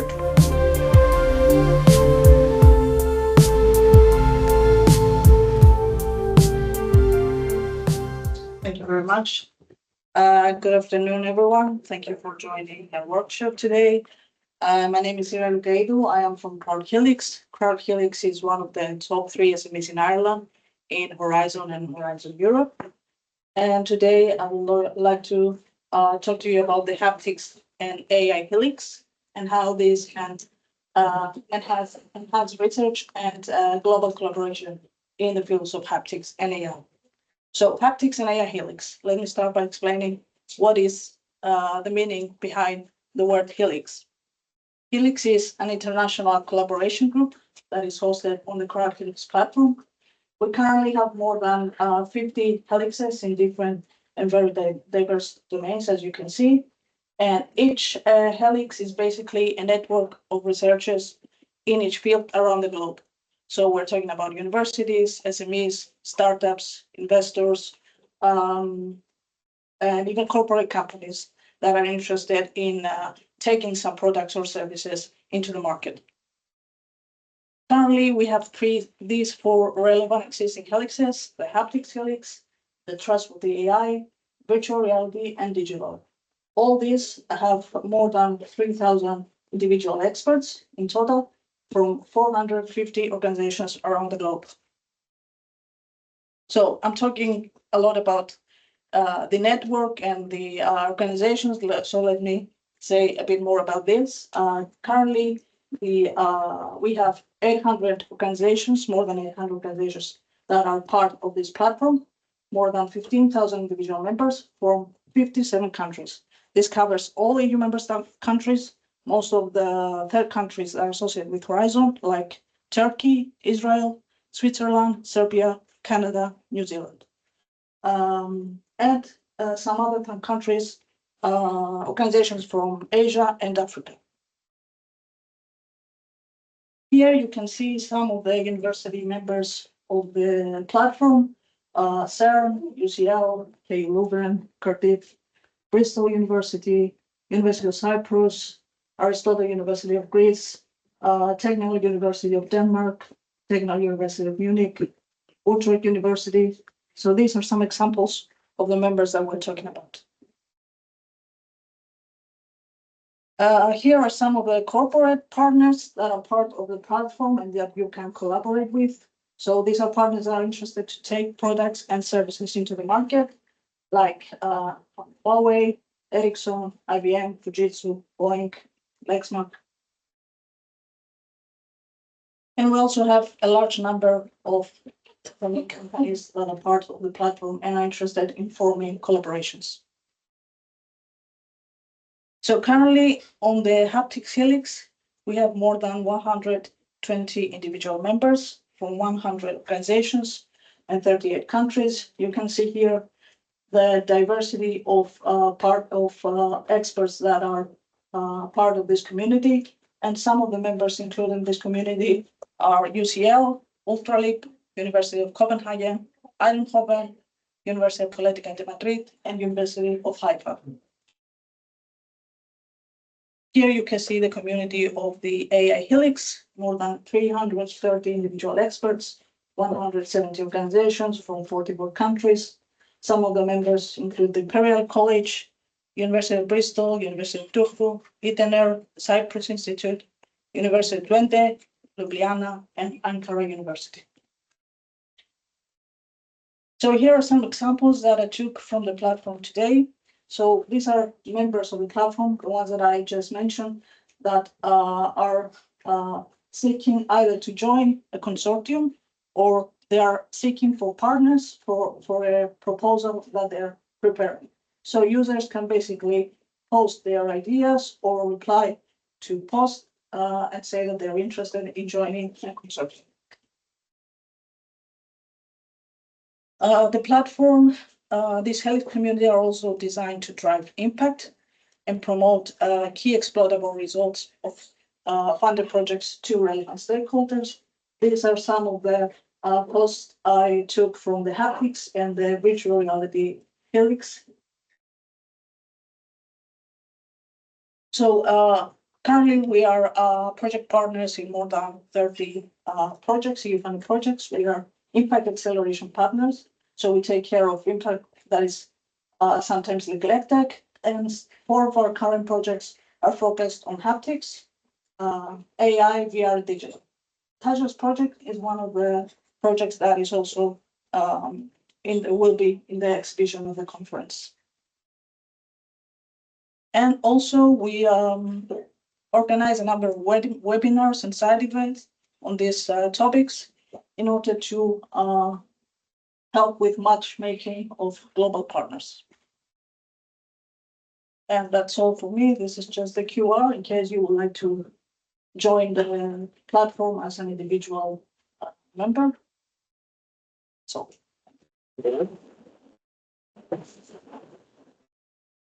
So we ship some questions for Iria about the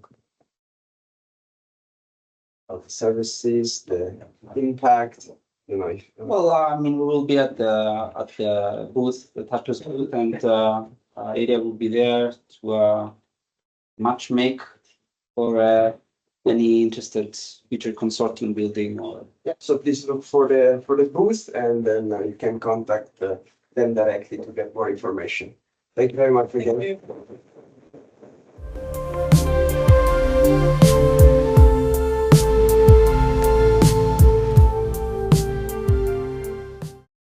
Okay, so let's get started with the panel discussion. So we have about 1 hour actually, and there's a lot of people that we can talk and we can have this more interactively, and we also have Marianna online as well, so she can hear us and she can talk, and it's also recorded. I can. Yeah, so how I plan to chair this this session is first we'll have some comments.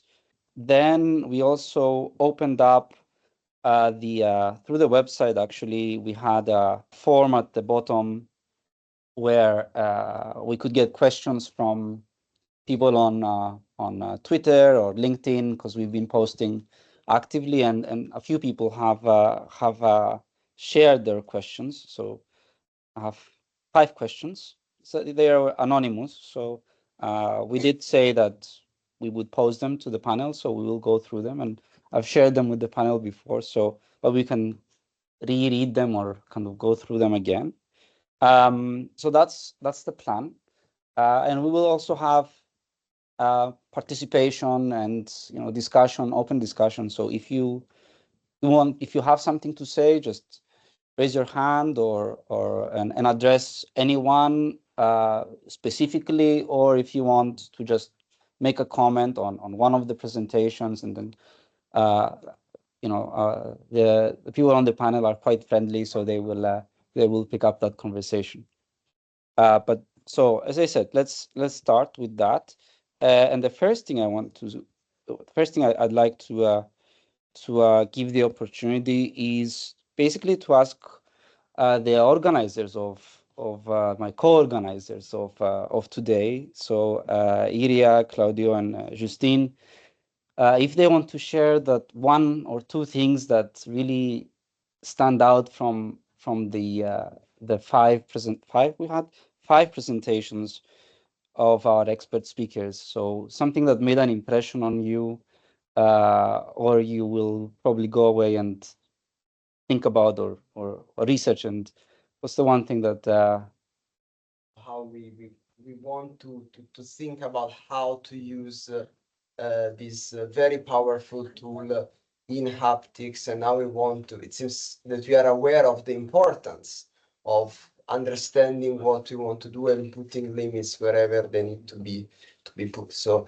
I think this kind of consciousness about the potential, but also the risks of using AI or haptics, and probably also AI in general, of course, I think it's very good for the community itself. So this was something that impresses me more than simply blindly going forward with this, also thinking about the effects of this technology for our community and also for the people that will experience our technology. Justine, do you want to add something to that? Yeah. What was your... Yeah, it was a bit the same like Claudio. Like we had very interesting discussion and more question about our research, not only the research of the panel. So it was very nice to have this question brings by Marianna, by Patrick, and everyone. Like, how can we apply them to our research, and what are the limits also? Yeah, it was a bit the same. And another thing that is more a comment, like I think we have very different speakers, but they met very well. It was a very nice workshop. A lot of people say that to me. So thank you for your presentation. And we can give a round of applause for the speakers with the stamp. Iria, do you want to say something? I mean, it's your first haptics conference, so what would you say? I mean, it's not something that we really think about it to that extent, and that is something that made an impression. I can say another thing that I like, since I like more than one thing. I think also the importance of multisensoriality, right? So it's a haptics conference, but then it's very often we don't do only haptics, as we do haptics coupled with something else. Often it's vision, of course, but there are also many other senses involved. So it is important, I think, to recognize the importance of a well-rounded experience that transcends from what we are often used, that it's vision, audio at most, but to go a bit further through haptics. And again, even within haptics, not only vibrations, but other types of stimuli and the smell, of course, something that is a bit uncommon in our interactions, in our interaction with technology nowadays. So I think it's something that stands out for me. I feel like I'm vlogging or something with my telling my hey. So to me there was a yes, you're right. Our speakers were coming from different angles, but there was a lot of somehow there was cohesion on the messaging. I found really interesting the very strong and data-driven approach that Heather and Ercan have been taking in their research. So you're both using AI to expand the data sets, because you realize there's a limitation of and the cost of data harvesting or data generation. So those are really interesting ways of expanding that. It was really when Amir, you said 10 dB improvements in localization, I was like, okay, that's a big number, right? 10 dB immediately seeing that. So that was also something I'm going to look into. And I was you didn't really talk about it too much, but you more on a fundamental level, I was interested in how you said that how the brain seems to process haptic information, and how perhaps we can learn on how our brain works by looking at how AI learns. So that's you're kind of flipping it around and saying, okay, let's not teach AI the way that we learn. Let's figure out how we learn by looking at how AI learns. Or at least that's how I interpreted your comment there. And perhaps if we expand that not only for haptics but multisensory as well, so that's an even bigger question. And of course, the ethics work, ethics of digital touch is something I'm also involved in. So I kind of expected I knew what Patrick was going to talk about, but of course that's fascinating and very important. So there was not one thing that made an impression. There was at least one thing from all of your talks that made an impression on me. So I would invite you, our speakers, to also say what made an impression on your fellow speakers and panelists, Amir, if you want to go first, something that stood out from the presentations because you're from a different field also, you're coming back to haptics.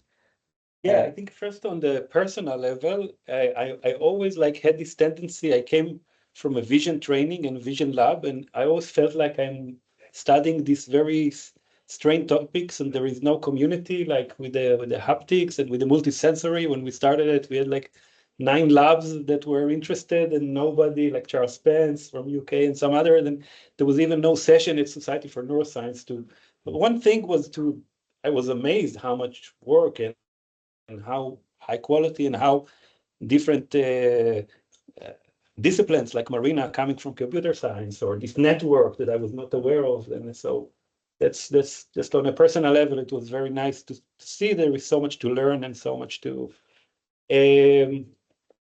So I think I took a lot of notes and things to take, but one is we talked a little bit after with the coffee, but I think from the ethics discussions, it's a lot of things. We also in the guest XR, which is a fellow consortium, had to deal a lot because it's even a social agent that use AI to moderate in VR space, and we just contribute the touch part of the virtual reality. But it's made me wonder, on one hand, sharpen how touch is different, and I think touch and movement is really so the comment on the self and how it's ingrained on us, and how dangerous it is on one hand, but on the other, how much potential there is there, because the impact of adding to vision and audition touch is enormous, and we're so behind on the actuators. And the examples I gave, the 10dB was more on I rushed into the data, was more on the improving speech understanding. Yes. The localization was actually quicker and much more than 10dB. So the accuracy was there. So it's interesting how we take something like touch that in evolution we never used to localize things outside personal space. And if it's built on the computational principles of how the brain actually process localization, it can be very powerful. I'm not getting all the other stuff. To personality here was amazing on emotions and on communication.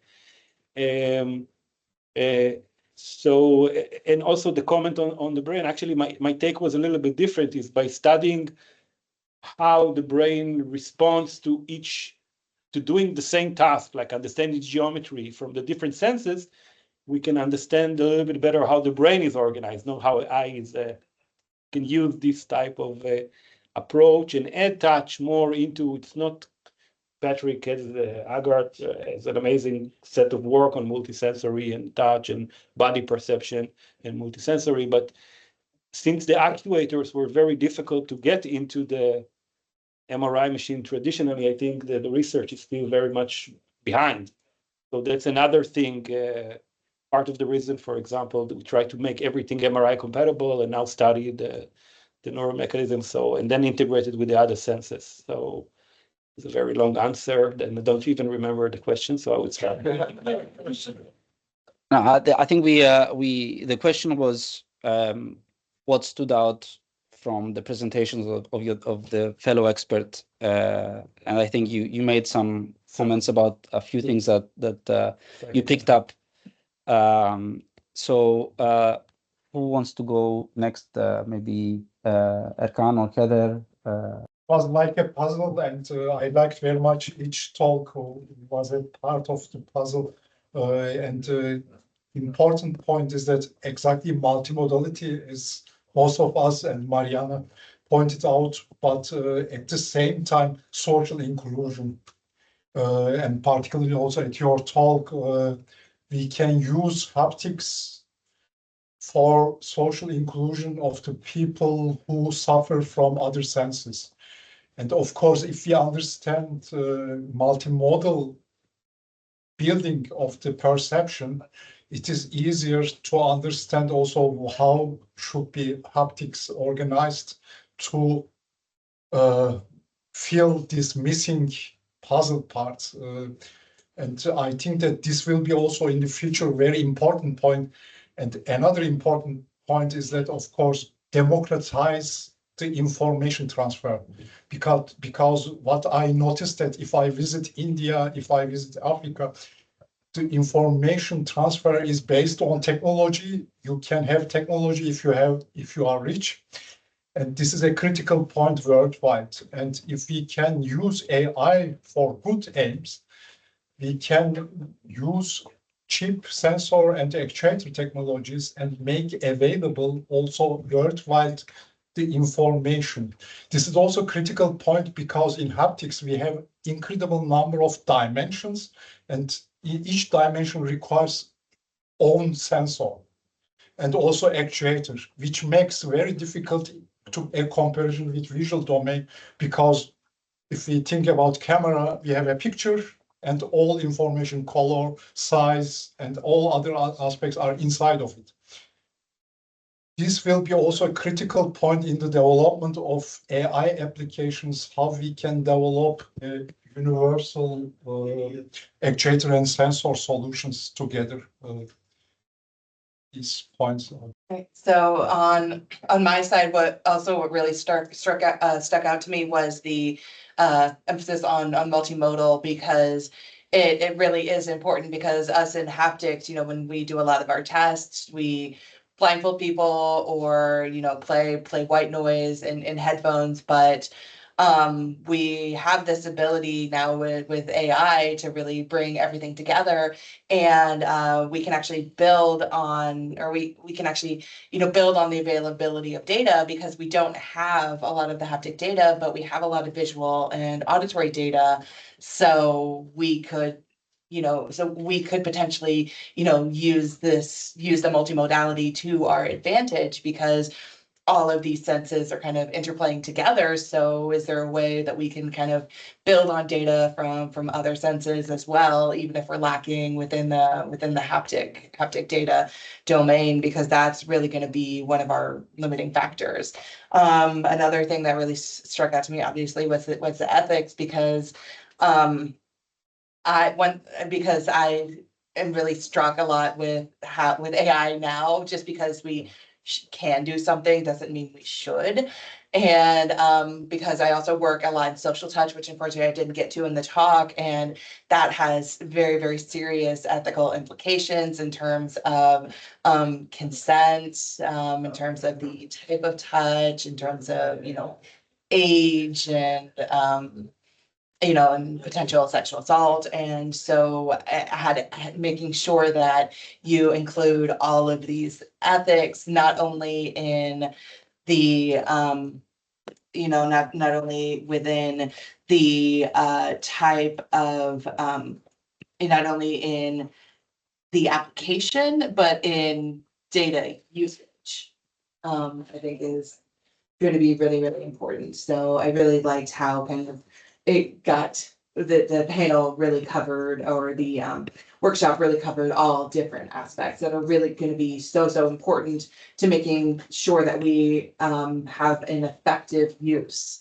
of AI within haptics, and make sure that because AI is so new within haptics, we have the potential of doing it right from the beginning, and we have the ability to police ourselves from the beginning rather than trying to correct after things go wrong, as we've seen in other fields.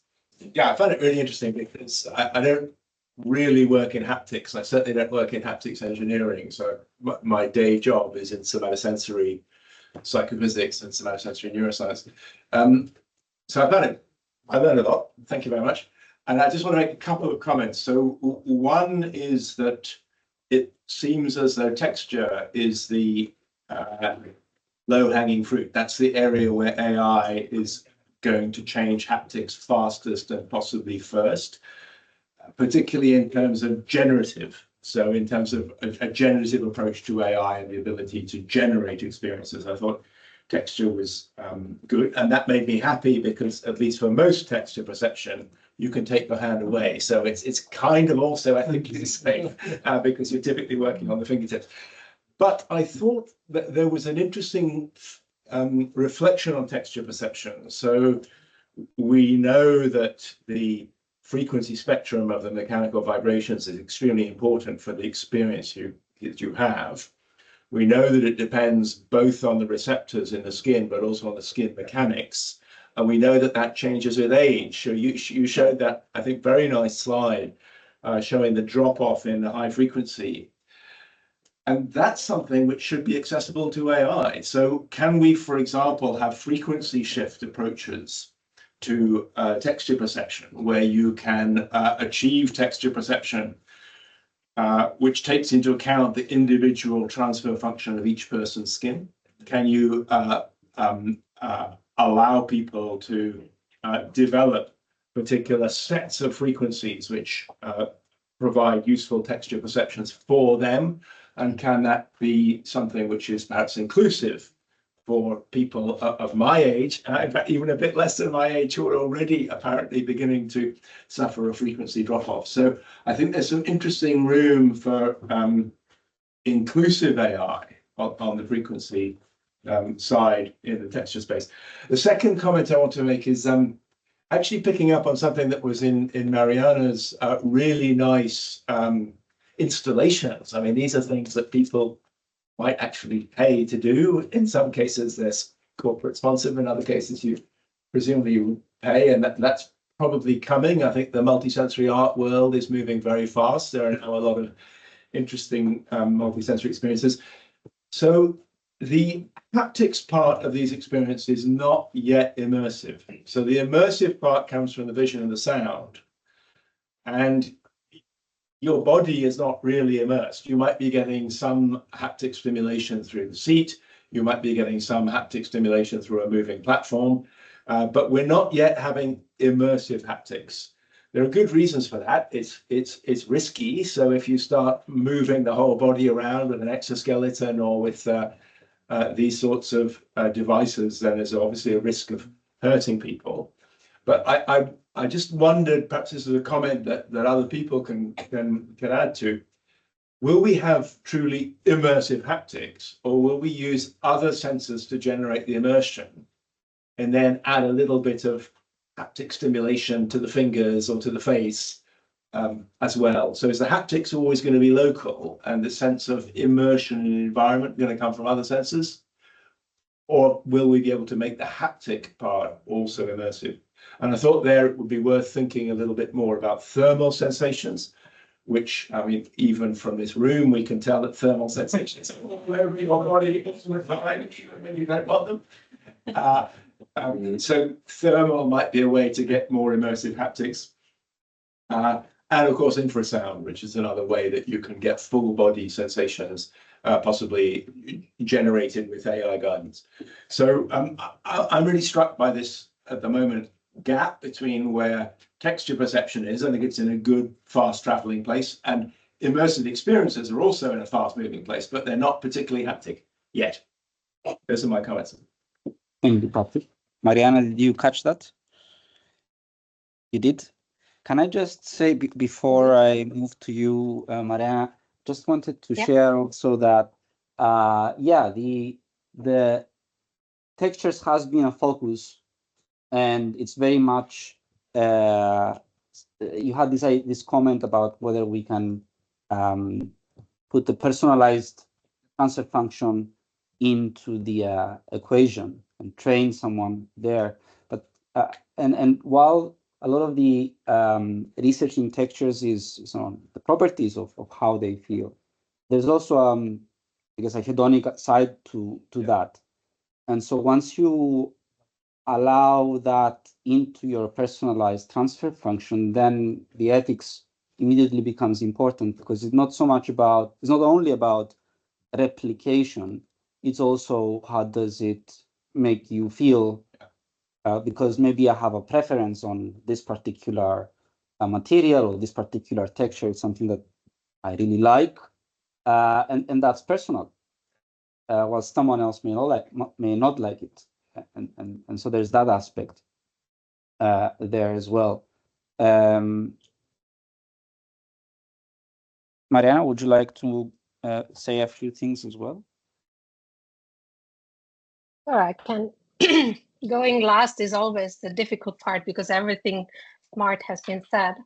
I think, first of all, I just want to say it was a really nice, US organizer did a really nice job in covering the whole spectrum. I felt we went so much into detail, especially the initial speakers did an amazing job in telling all the exciting bits, which around texture sensing and tactile sensing and synthesis and multimodal. And then towards the end, it became like a bit more open. So I think that was a really nice spectrum, and everything kind of links together. I don't know if you actually curated it like that or it just happened. So that always is something I'm curious about.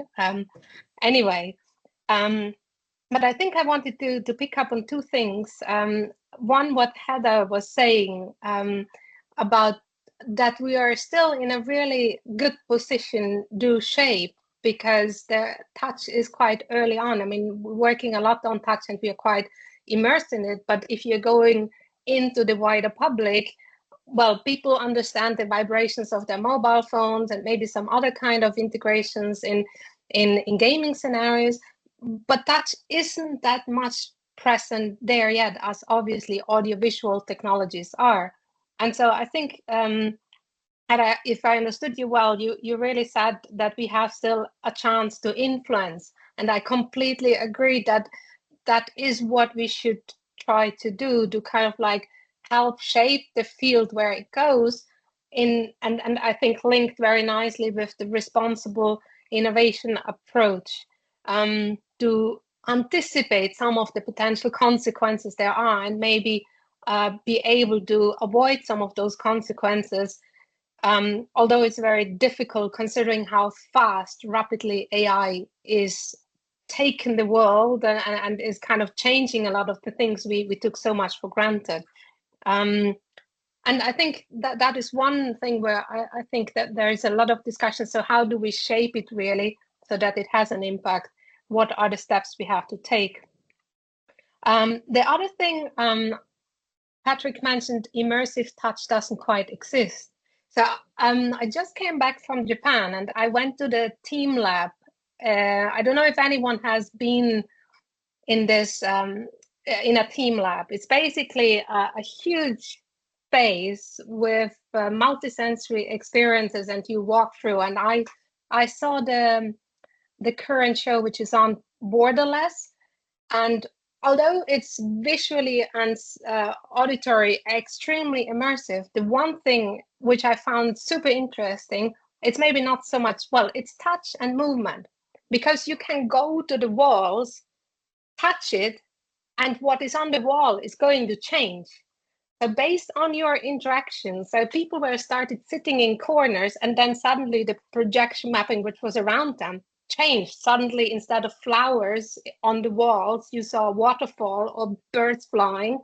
Or when you were walking, you could start like swirling and dancing, and the floor is changing. So there is kind of I found that extremely immersive, and I was one of the few people next to the children running around like a crazy person. But it's those kind of things which are so exciting because they also show what you can do. And I agree, it's mostly in this immersive space, in the artistic space.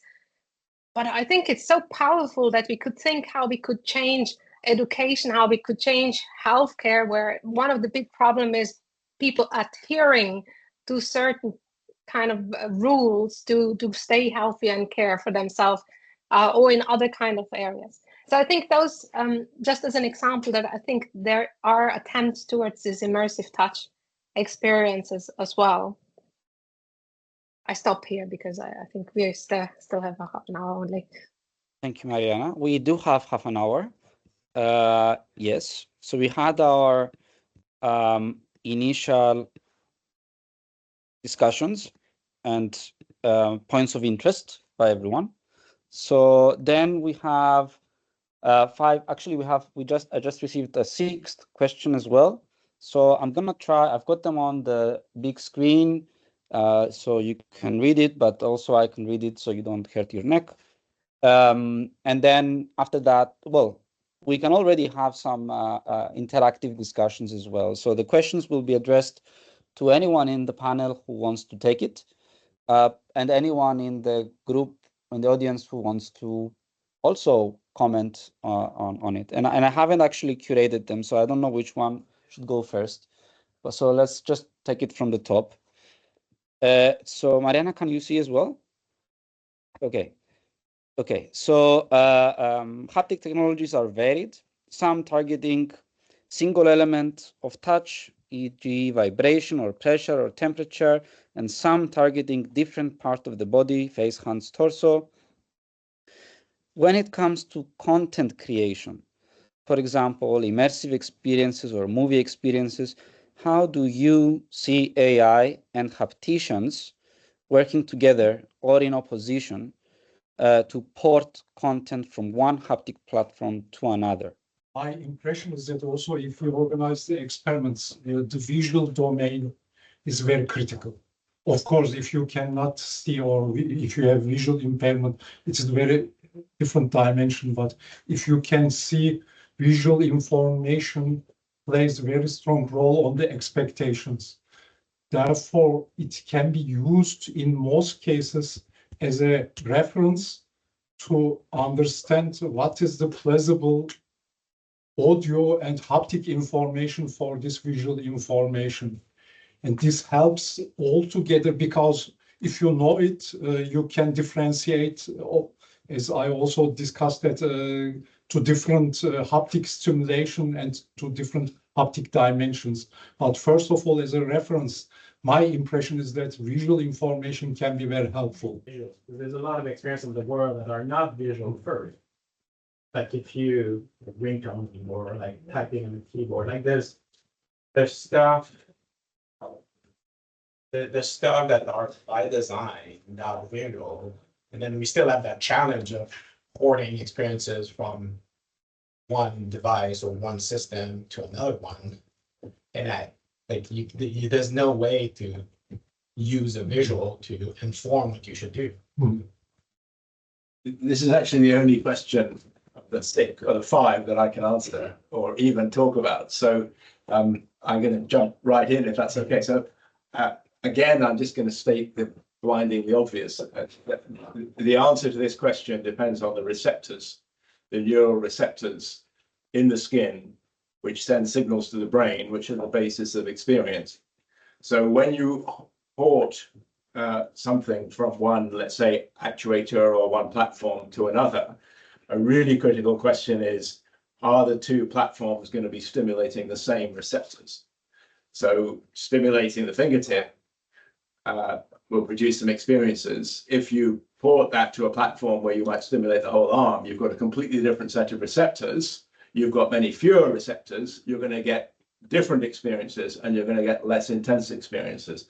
So I think there's a really important neuroscientific element to this question about the generalization of experiences across different devices and across different platforms, which is that it really helps to understand the receptor physiology. Different parts of the skin have different numbers of receptors distributed in different ways and with different distributions. So there are skin regions where primarily you've got higher frequency receptors and fewer low frequency receptors, for example. The distribution of thermal sensation, thermal receptors, is uneven across the skin surface. So this is all known. It's perhaps in rather dusty journals that we don't read as often as we should do. But I think the clever people who do receptor physiology in the somatosensory system have a lot of knowledge which can be used to select what sorts of platforms could be useful in the future for AI design of particular kinds of experiences that we want to offer people. So receptor physiology will really help with question one. Do you think we can map that? Like if you understand the mapping of receptor, you say we should be able to bridge. There's a really interesting theory in neuroscience called the labeled line theory. So we talk a lot in VR and in haptics, we talk a lot about experience. So what is experience? It's actually quite difficult to understand experiences. I mean, I think we all have them, but it's quite difficult to understand them. And one of the theories about experiences says that all experiences have a small number of dimensions. They've almost all got intensity, so you can have more or less of an experience. There's a view which says all experiences have some valence, so no experience is really neutral. It's always a bit nice or a bit nasty. And the third one, which is perhaps the most elusive, is the idea of sensory quality. So here's a really interesting question. Why does seeing something seem so different from hearing it or touching it, given that in all three cases, it's just the same kind of neural impulse reaching your brain? Why do we have such different experiences from different sensory modalities? And there's no really good answer to that question, but there is a pseudo theory called the labeled line theory, which basically says that the different receptors in the body have some sort of little tag which they carry with their neural impulse, so that when the brain receives the neural impulse, it says, oh, that's a visual experience, or that's an auditory experience, that's a high frequency, low frequency, touch, pain, thermal. And labeled line theory basically is quite relevant to haptics design, because what it's saying is, if you try to transfer an experience between two platforms, as long as the same receptors are present in both stimulations, then it'll work, it'll have the same quality. But if different receptors are present, it won't feel at all the same. Yeah, my sense is that what the question seems to be alluding that AI is going to figure out mapping that we never figured out.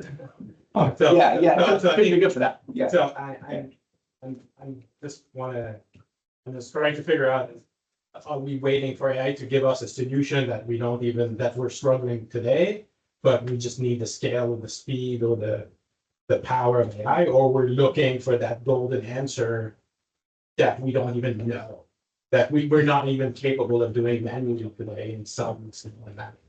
So I think Ercan had a first, second. Maybe as contra, if you look to film sound design or film design, you notice that the physics, if you represent the physics exactly the same, it doesn't function. This is same also at the laboratory.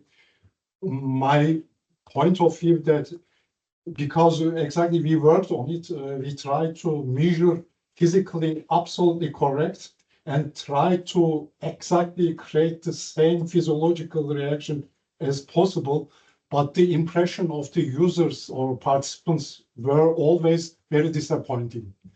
And if you look, for example, basketball play, and if you want to make a television, this basketball play, they use sounds which you cannot hear in this play. It means that ball sounds or sounds from the shoe, which are not really existent there if you as a watcher there, but at home, if you hear them, suddenly you feel that you are exactly there.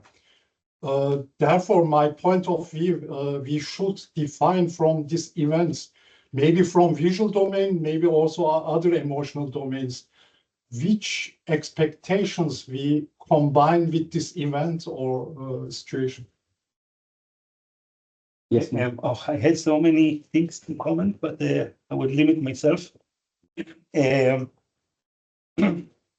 First of all, I think the thermal point is very interesting, and there is now a very interesting work limiting on testing how different emotional states from sadness, happiness, vision have a different feeling of activation in the body, and also that are very consistent across different people.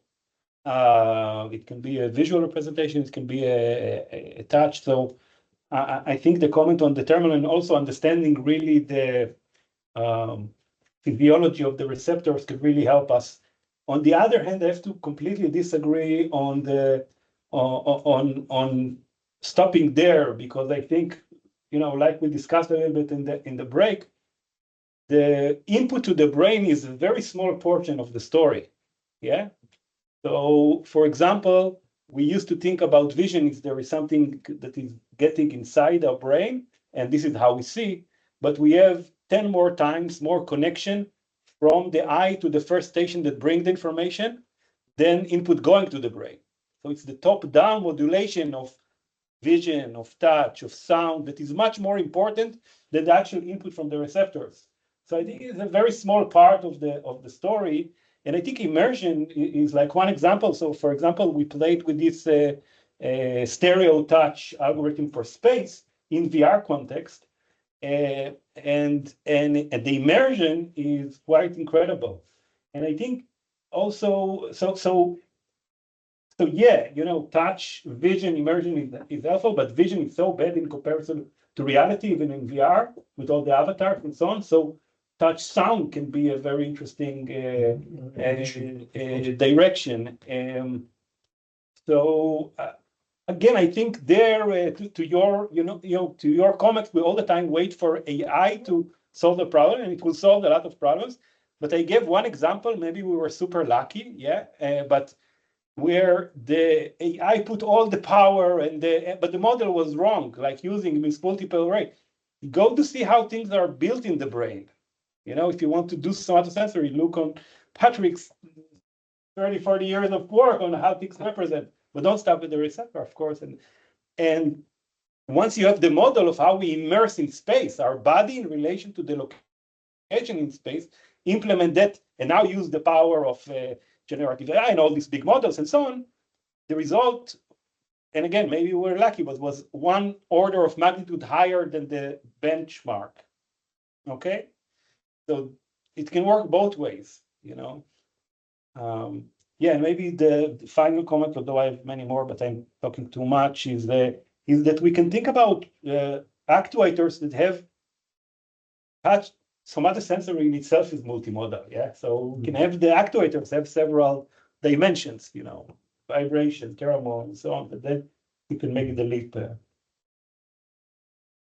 Yeah, that you have a comment. I think. Yeah, so I want to bring in the engineering side in that these haptic devices generally are not standardized. And so a lot of them are created in the lab, a lot of them created one-off. So until we as a community agree on standards for devices or agree on a way to evaluate devices, both either whether it's a tactile or cutaneous device or whether it's a kinesthetic device, then it would be very, very challenging to say that if I have device A and I have device B and I have these, you know, and I have this signal on device A, I can make this transform and it's going to feel exactly the same on device B. So there really is going to need to be some type of either standardization or some method of evaluation, of device evaluation, that's going to be needed to be learned or fed into the AI before we can do this type of device to device mapping, regardless of what we know about the perception in the somatosensory systems. So I have a very quick comment. I think one approach is to wait for this standardization. It will be a very long process, but another is that For example, we try to analyze what can the motors of the smartphone can give us in terms of haptic. Apparently, much more than we use.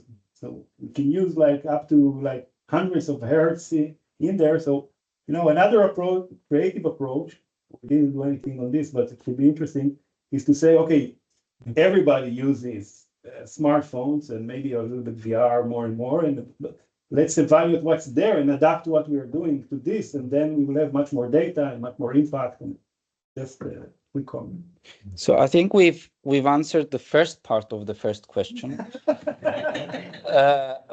How can we talk for? We have, So we have, and I know Marianna wants to comment as well, but maybe I can move to the second part of the first question and question 2. We organize the conference and not which I'll get the AI to do that for me. So, Marianna, is it okay if we move to the second part of the first question and the second question where there's a strong multimodal component, and you can take the first part there, and maybe I think actually somehow my comment fit that proposal of the second part. So you might be in luck. Otherwise, just stop me. I think what I wanted to just quickly comment on the discussions, because I agree with my colleagues there. I think understanding the receptor part is important, but we should not forget about the subjective element of the experience. And I think that is where AI could actually be quite useful to optimize the specific experience to the individual who is receiving it. Because we know that it depends on your emotional state, it depends on your prior experiences, it depends on so many other factors if you're alone or where you are and so on. So I think that is where it would be really useful as a collaborator to fine-tune and optimize an experience for the specific target user. And I think some of the concepts, at least what we're using in our field in human-computer interaction, look at the temporal, the spatial, and the semantic congruency. So when you're trying to integrate the different sensory elements, then you need to understand, well, how does touch work? You touch and you feel it. Smell has a different temporal diffusion and a different kind of time frame. So you need to start synchronizing those kind of elements spatially, temporal, but also then semantics. And I think semantic congruency is really a key point for user experience designers for multimodal experiences, because in the end of the day, it's all about the particular story you're telling to bring everything together.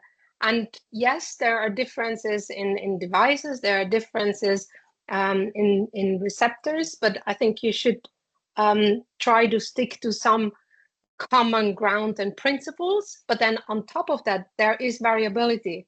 And I think that is also then open to us humans still to be creative, because one of the things I learned over the last decade working with all these creators and artists in the different kind of examples I showed is that certain things you can define, and then there is uncertainty.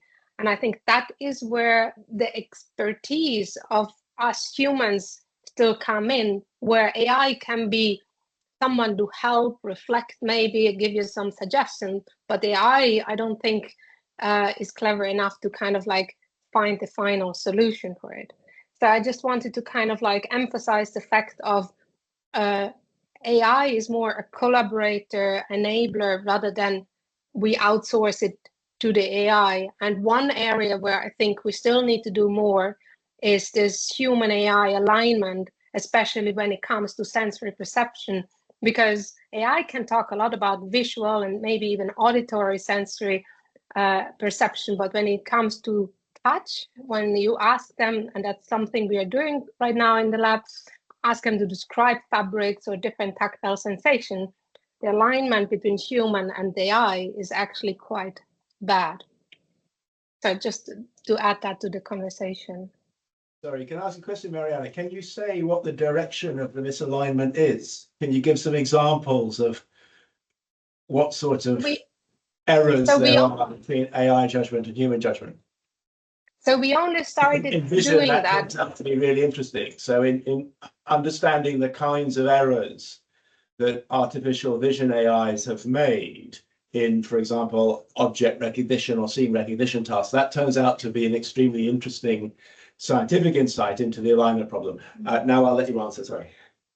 Yeah, so as I said, we only started looking into that and doing some trial where it's really when you, I mean, we look at fabric, so and it's like we all base it on descriptions and verbal expressions, and they are very much kind of referring to other sensory elements. So we're using a lot of cross-model associations in order to describe the softness or the roughness of certain fabrics, and that's where the human, I think, is very good in discriminating certain kind of like tactile sensations.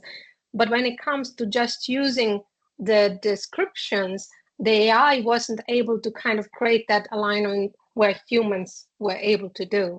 I don't know if it makes sense, because I can actually physical touch. AI cannot touch it. Only relies on the descriptors, which are either available to the AI, to the algorithm, or what we feed into it to help kind of like based on the taxonomy we develop in order to help it to maybe make the discrimination between different fabric choices clearer. I don't know if that answers. I think maybe just a quick comment. It's very interesting discussion is that I think AI is really good at okay, maybe vision, but also mainly on language. Like there is so much data on language, on text, on words, on and the point you to raise is that there are some aspects of our experience that are very difficult to map between like object, okay, this is a chair and this is a chair. It's very easy. But there is some aspects of our existence, and touch is one of them, that it's difficult to come up with the right words. And there, maybe this is a source of misalignment. And I think in general, like AI is, the example you gave on texture is actually very different from a lot of AI I saw in machine learning, is that it's so heavily rely on these language models, and language is just one very late thing in our development in our existence. So that might be another source of misalignment. So and that's where experience comes in a lot, right? Even though it's difficult to define. Yeah.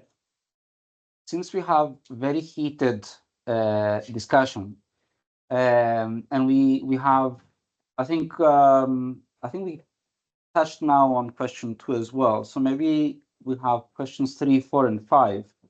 And I don't know which one the audience wants to hear answered or addressed. I don't know if you can read it. We make it big. And then perhaps the audience can vote by show of hands if they like question 3, 4, or 5. So question 3 is about kind of Hollywood and the AI risk of jobs. Question 4 is about perhaps more generative approach. And question 5 has to do with media haptics and also whether AI could design haptics in a similar way. So people who like question 3, hands up. People who like question 4, hands up. And people who like question 5, hands up. Okay, so I think the winner is question 4 for now, and then we do question 5, and if there's time, we do question 3. So question 4 was, we all have tried the website that transforms a series of keywords into the billboard of a Disney-like movie. How would the equivalent look like for haptics? So keywords and then a haptic billboard. Experts?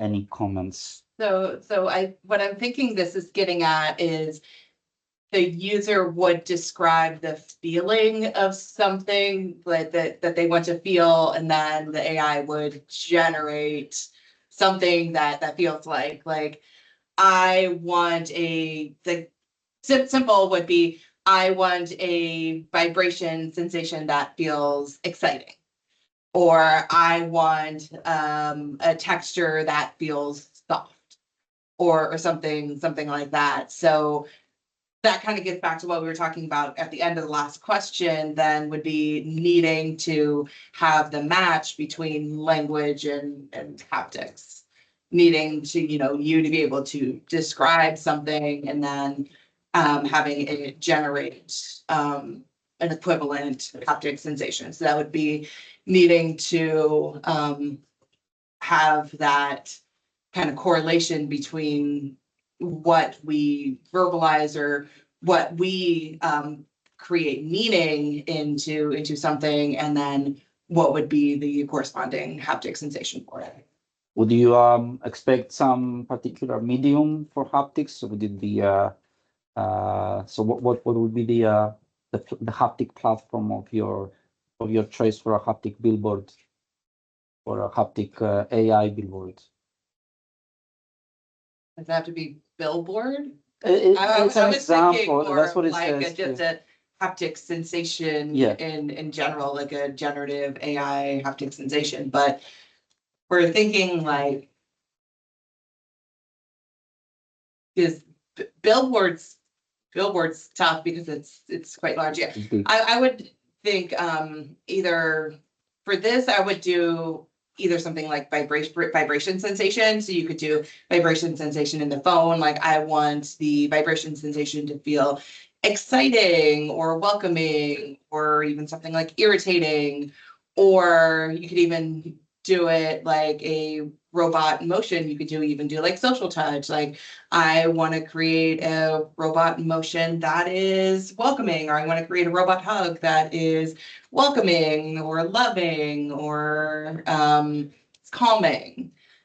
And so it really depends. I could see this being, applicable to so many different types of haptics. It just whether you have the data that could make the correlation between what comes down to labels. So whether you have the data that can make the correlation between your natural language labels, like how we would describe them, and the haptic data. We are a bit limited by the platforms, right? Because not everyone has a very expensive, nice grounded haptic interface or whatever we need. So what you're saying, everybody has a phone, and the phones you have nowadays very good and better vibrotactile motor. So maybe this can be a good start, right? Before moving to phones or other platforms that can provide richer feedback. So we show the need and the richness that this kind of haptic sensations can provide to our experience with technology and interaction with technology, then we can move forward. Also, a billboard is kind of a broadcast medium, and so through the phones are also broadcast in some sense, if you consent to their. Okay, we can try and do the last one, I guess, as well. So question 5. So we all know that media haptics can make shapes that float, and for many years we have added transducers and developed algorithms to make them smoother and more precise. But this accuracy is in the eye of the beholder. Would an AI do the same? So I feel this is an AI haptic engineer. Would they have done the same approach of making things more accurate in a similar sense? How I can know that this sensation will feel smoother? How would an AI know? To a human, right? It's the first big question, yeah. Because you want the human to interact with it, right? You don't want the AI to enjoy the interaction, right? So it should devise something that then fits good for the human, hopefully. I don't think so. It is not, as we told, that it is very complicated aspects, haptics individually because of the multidimensional aspects. And at the same time, AI can be helpful, as Marianna also said, us to find easy solutions and to analyze incredible number of data. But this data is not existing already in haptic domain, which means that we should create, first of all, this data. We should create labeling. And if everything is there, AI can deliver individual solutions and help us. But I don't think that AI can take over all this expertise. But we will see. Wasim? Then I put a little twist on this question and frame it this way. How can we guide AI to help us navigate complex design spaces to create meaningful experiences? Actually, therefore, in my talk, I would like to concentrate on labeling, because as expertise, we can give keywords to the AI, because as also Marianna said, that AI needs data. And if we can say that this data is relevant, but these all are not relevant, then we give a good way for AI to analyze and give good decisions. Categorize, let's say, it's very good. Exactly. Categorizing. Can I just ask where will the labels come from? Will we have thousands of exploited workers doing haptic labeling tasks for years in order to train the AIs? That seems a bit unfair. So, I mean, the LLMs were trained because there were big databases that were there and available. How are we going to train these models? I think it's important. Can I tell a little story about this? I sat down with the professor in my former university, and he had a startup called Mobileye that was sold later in 13 billion, and he created these semi-autonomic cars models, and that's exactly what they do. Like, so the basic model was not that genius in terms of the algorithm. They decided to take, like, hire in Sri Lanka like 400 people that sat down in this and did very quickly all the labeling and solve it. So maybe it is one that the industry will go. Yeah. But I think where it becomes very interesting, the labeling issue, is this alignment between emotion and the higher order, like feelings and touch. And we all know about this story about these babies that develop without touch. They have terrible problems. So touch is really key in this. And I want to give one very quick example, which I found the best paper I read in many, many years, not from my lab. And it's really intriguing. And just to give an example where AI can be really helpful, I think, if we think about it a little bit different, and also put the brain and the person in the center. So the paper, basically what it did is, through some, I won't get into the technical details, but elevated the activity level dramatically in two brain structures called ventral tegmental area and nucleus accumbens, okay? And they studied it on mice that have cancer. And they showed that elevating this reward system, the system that, goes to feel good or to learn and so on and so forth, can reduce in 50% tumors in a few weeks following this elevation. And they're very well controlled, published in Cell and so on. So I think where it could be really interesting is that if we will tag somehow what drives us to feel rewarded, and then have all this big data set, and then you go back and see which tactile sensation, for example, tactile, I think, can be multisensory, but actually is the key, I think. Maybe also smell and taste, but it's, and then it can start saying, okay, this is my, maybe now it start giving us predictions when we have this big data set that map between experiences or sensory and reward like labels. And I think also it can be dramatic in terms of medicine. Yeah. That's this example of cancer is one, but there is many cases of autoimmune diseases, mental, and so on, that this could be like really important in making medicine better.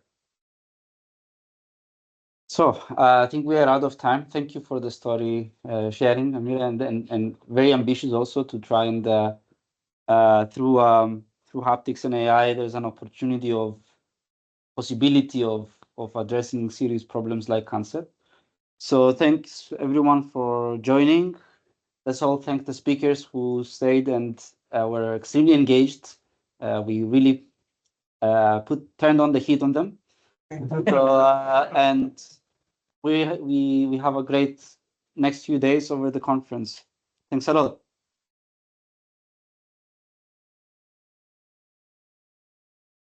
I could say Enjoy. one last word. Thank you to a lot. Thank you, because Special to Orestes. people don't aware, but they did a lot of work behind and sent us questions and nagged us and then the forums, and so it didn't. I think it was successful because we put the work and the brain. Especially thanks to Orestes for leading this effort.